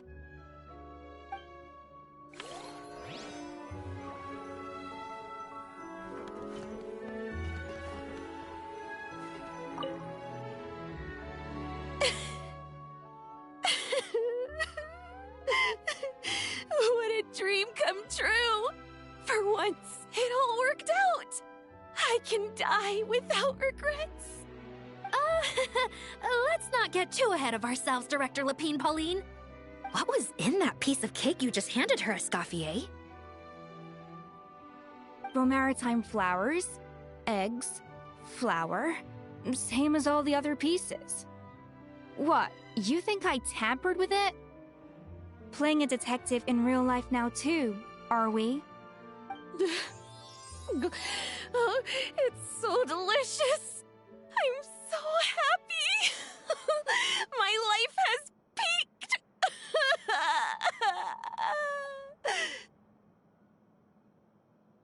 Miss Lapine Pauline, look who I brought! Master! Wait, what happened to your face? Why are you crying? Never mind my face. Here, let me introduce you. This is Miss Charlotte and Miss Escoffier. Things are sounding lively over here. Oh, look who it is! Perfect timing. I was so busy with the shoot, I feel like we barely got to talk. And the elusive Miss Guillotin! It's great to see you! Thank you so much for letting us use the boat free of charge! That was so generous of you! Oh, right. Introductions. This is Miss Charlotte and Miss Escoffier. That's kind of you. But I didn't really do anything. If you want to thank someone, it should be the Duke or the people who keep the boat in such good shape. Right. I'll head over in a bit and do just that. Miss Columbina? Yes? Could I interview you sometime? I'll treat you to some gâteau de bord for the trouble. There's only a limited amount available each day. Oh, but it's an absolute must-try when you're in Fontaine. Oh, sure. Bold of you to use my own cake as a bribe right in front of me.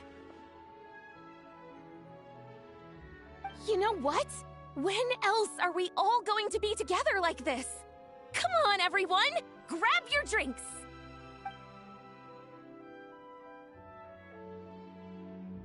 Are we going to toast? Yup! Come on! Sante!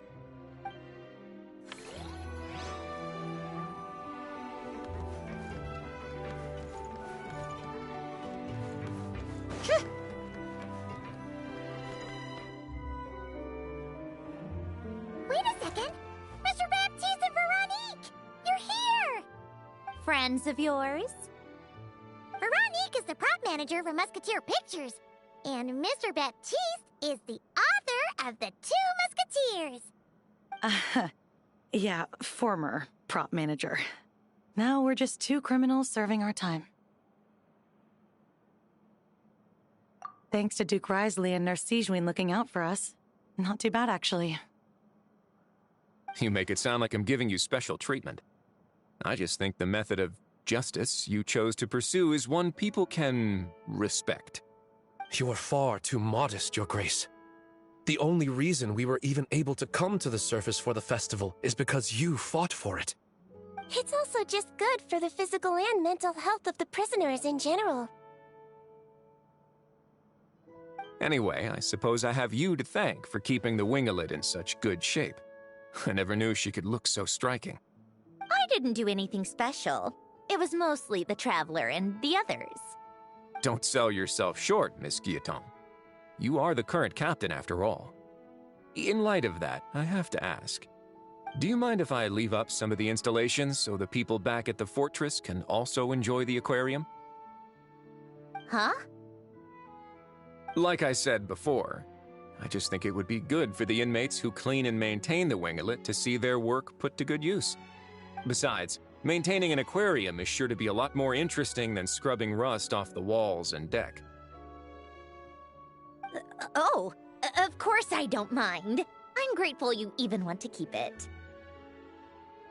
Great. Then it's decided. That's amazing, Sandrone. We should go hang out at the Fortress of Meripede later, then. You do know you just invited me to hang out in prison, don't you?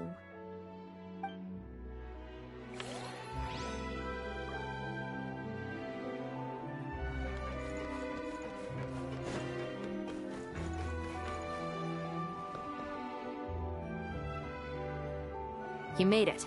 Sorry for starting the celebrations without you. No worries at all. We're just glad everyone's having such a great time. Oh, right. You've probably seen them around already, but let us introduce you for real. This is... Miss Columbina and Miss Guillotin, right? Oh, we saw the film you were in. It was so touching. Yep. This one started bawling her eyes out right next to me in the theater. I know. I didn't bring nearly enough tissues. Thanks. We saw your film, too. I memorized all your names. Oh, guess we can skip the introductions, then. Our effects were pretty over the top, right? Some of the extras in the big scenes were actual members of the Spina di Rosula. So basically, your contribution was creating realistic-looking chaos. That wasn't the only realistic aspect. Miss Chevreuse and Miss Emily were also kind enough to lend their expertise on criminal investigations and forensics. Oh, it was nothing. I was just honored to take part and help out. Wow! No wonder your film turned out so good! You basically had an expert in every field. Talk about a stacked crew! Oh, speaking of, want to join in on a round of tabletop troupe later, Miss Columbina and Miss Guillotin? I mean, what better place for a party than a party? Here we go again. That sounds interesting. Yes! Persuasion successful! What about you, Miss Guillotin? I guess one round couldn't hurt. Critical success!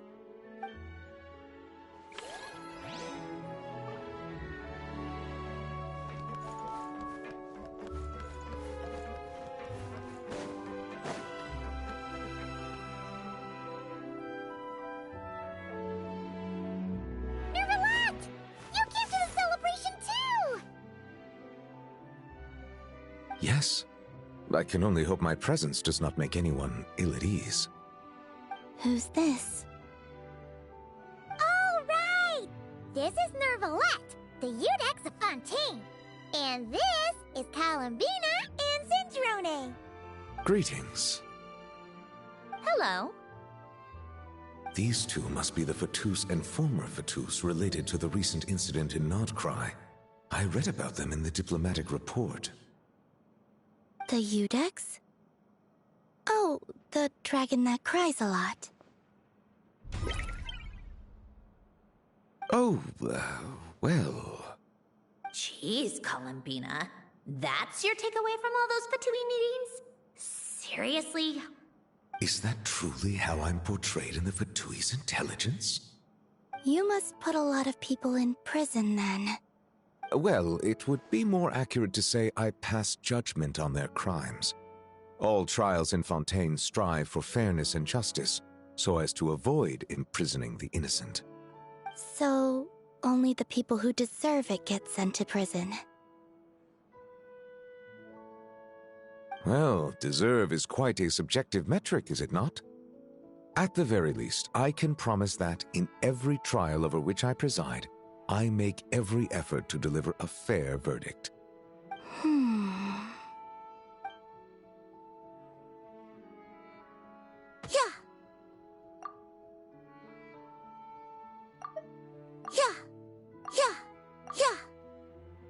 Oh, for the love of... what is she doing now? You seem like a good dragon. Not the kind that throws people in prison for no reason. I think we can get along just fine. Well, thank you? Then she punched me because... Sorry, Nervalette. She thinks that's a sign of friendship. Where does she even pick up weird habits like that? Ah, I see. I believe I have observed people on the streets of Fontaine expressing affection in a similar manner. I suppose I now know what it feels like. Yes. Quite, abrupt. You know, these two are surprisingly alike. Oh, looks like Arlecchino's here. Come on, Columbina. Let's go have ourselves a tea party.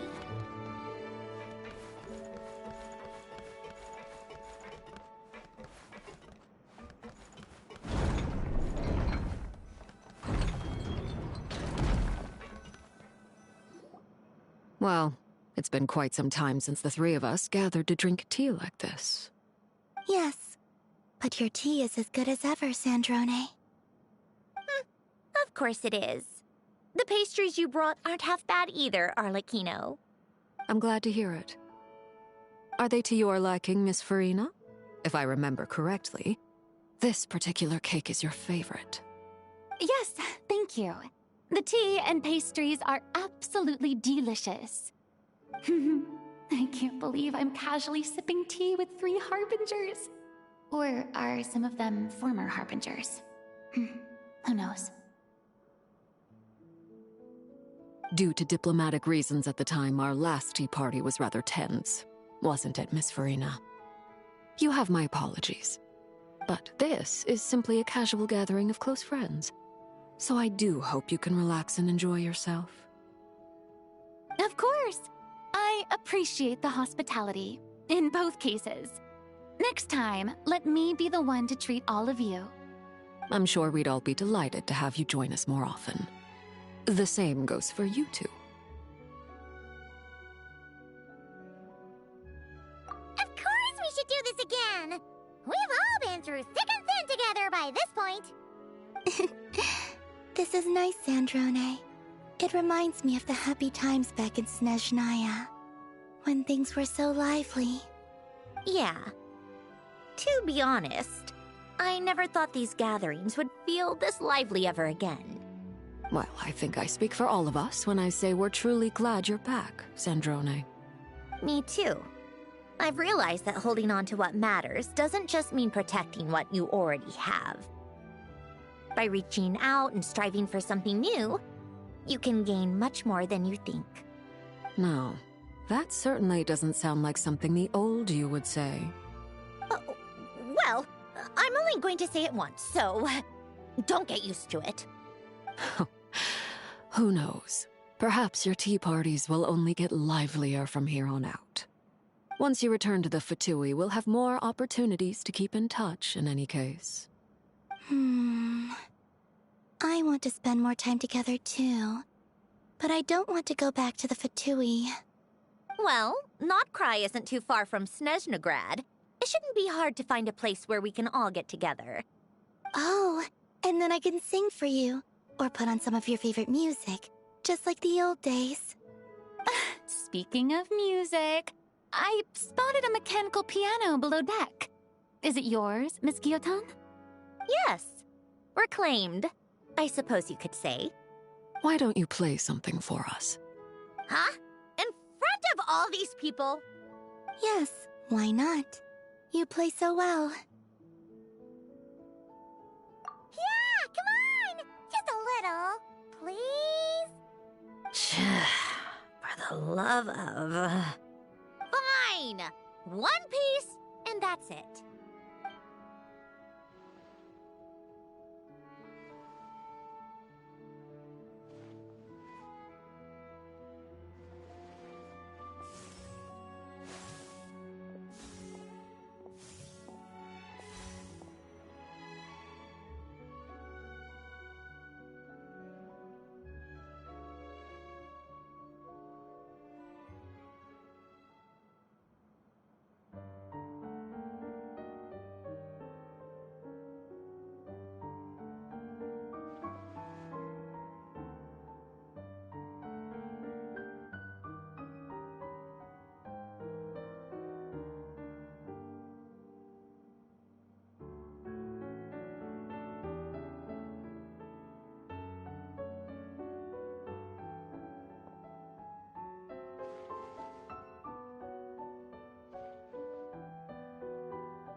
Musketeer pictures. Everyone ready? I'm not sure I should be in this one. Of course you should. You might have primarily helped out another crew this time, but you're still a member of Musketeer Pictures. All right, thanks. I'll still stand a bit off to the side, though. Can I be in the picture too? Of course, Miss Veronique. I would have loved to have you in the last one too, if circumstances had allowed it. Thank you, Director Xavier. Do I really have to be front and center? You're one of the lead actors! Of Nervous, Sandrone? No. All right, look at the camera. And 3, 2, 1. Musketeer Pictures!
How tiresome.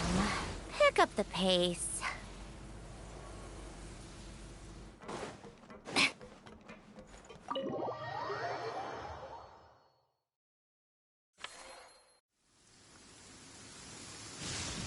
Defensive systems. Operating normally.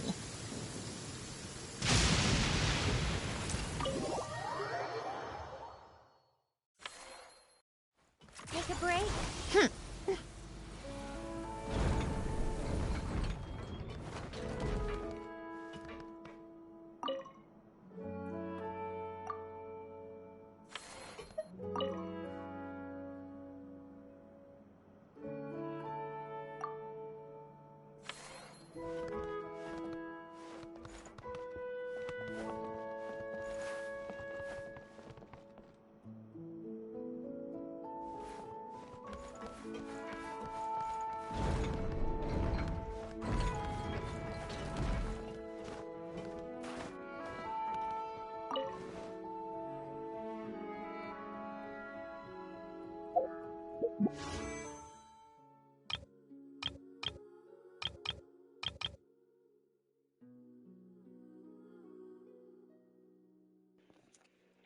Bon, et ben, mesdames et messieurs, c'est ici que je m'arrête pour aujourd'hui.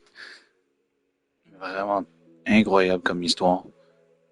J'ai vraiment apprécié tout le background, le retour un peu avec l'Ordo, Narcisan Creuse Ordo, la création de Sandrone, comment est-ce qu'elle est revenue et tout, le fait qu'on a... Ben, je peux comprendre qu'il y a beaucoup de gens qui sont un peu pissed off, le fait que ça n'excuse pas le fait que Polonia est officiellement mort, donc Polonia n'existe plus.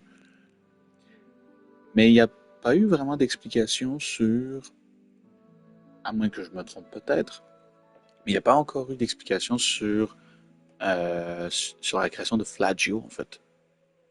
Donc j'avoue que j'aimerais avoir un petit morceau d'histoire sur comment est-ce que Sandrone en est venu à créer Flagio en fait. Ça aurait été quand même assez cool. Sinon, le retour entre Sandrone et Columbina, la rencontre avec certains des personnages importants, justement, la rencontre entre Neuvillette et Columbina, ça j'avoue que c'est quand même quelque chose. Sinon, je crois que c'est pas mal tout pour le moment. Pour le moment, on va aller faire les quelques petits vœux que j'ai en réserve présentement. Donc, je suis pas sûr d'avoir l'arme de toute façon, mais bon, je fais les petits vœux juste pour vraiment rajouter un peu de contenu et tout. Et ensuite, ben, je m'éclipse. Le lit, il m'appelle. Donc, merci beaucoup d'avoir regardé, mesdames et messieurs. On se retrouve très bientôt pour la suite sur Genshin Impact, puisque les prochaines vidéos qui vont sortir, ça va être l'exploration sur la Lune, directement. Et qui plus est, en plus de ça, je crois même pouvoir dire que cette semaine qui arrive, c'est la version 4.4 de Honkai Star Rail qui va sortir. Donc, attachez vos ceintures, mesdames et messieurs, parce qu'il va quand même y avoir pas mal de contenu cette semaine. Pas mal de Genshin, pas mal de Honkai Star Rail aussi. Bon, peut-être pas excessivement du Honkai Star Rail, mais vraiment juste l'histoire principale. Sans plus, ni plus ni moins. Donc voilà, mesdames et messieurs. Excusez-moi. J'espère que cet épisode vous aura plu, mesdames et messieurs. On se retrouve très bientôt pour une prochaine vidéo sur Genshin Impact. C'était GeekYoshii pour vous servir. À la prochaine tout le monde. Ciao ciao.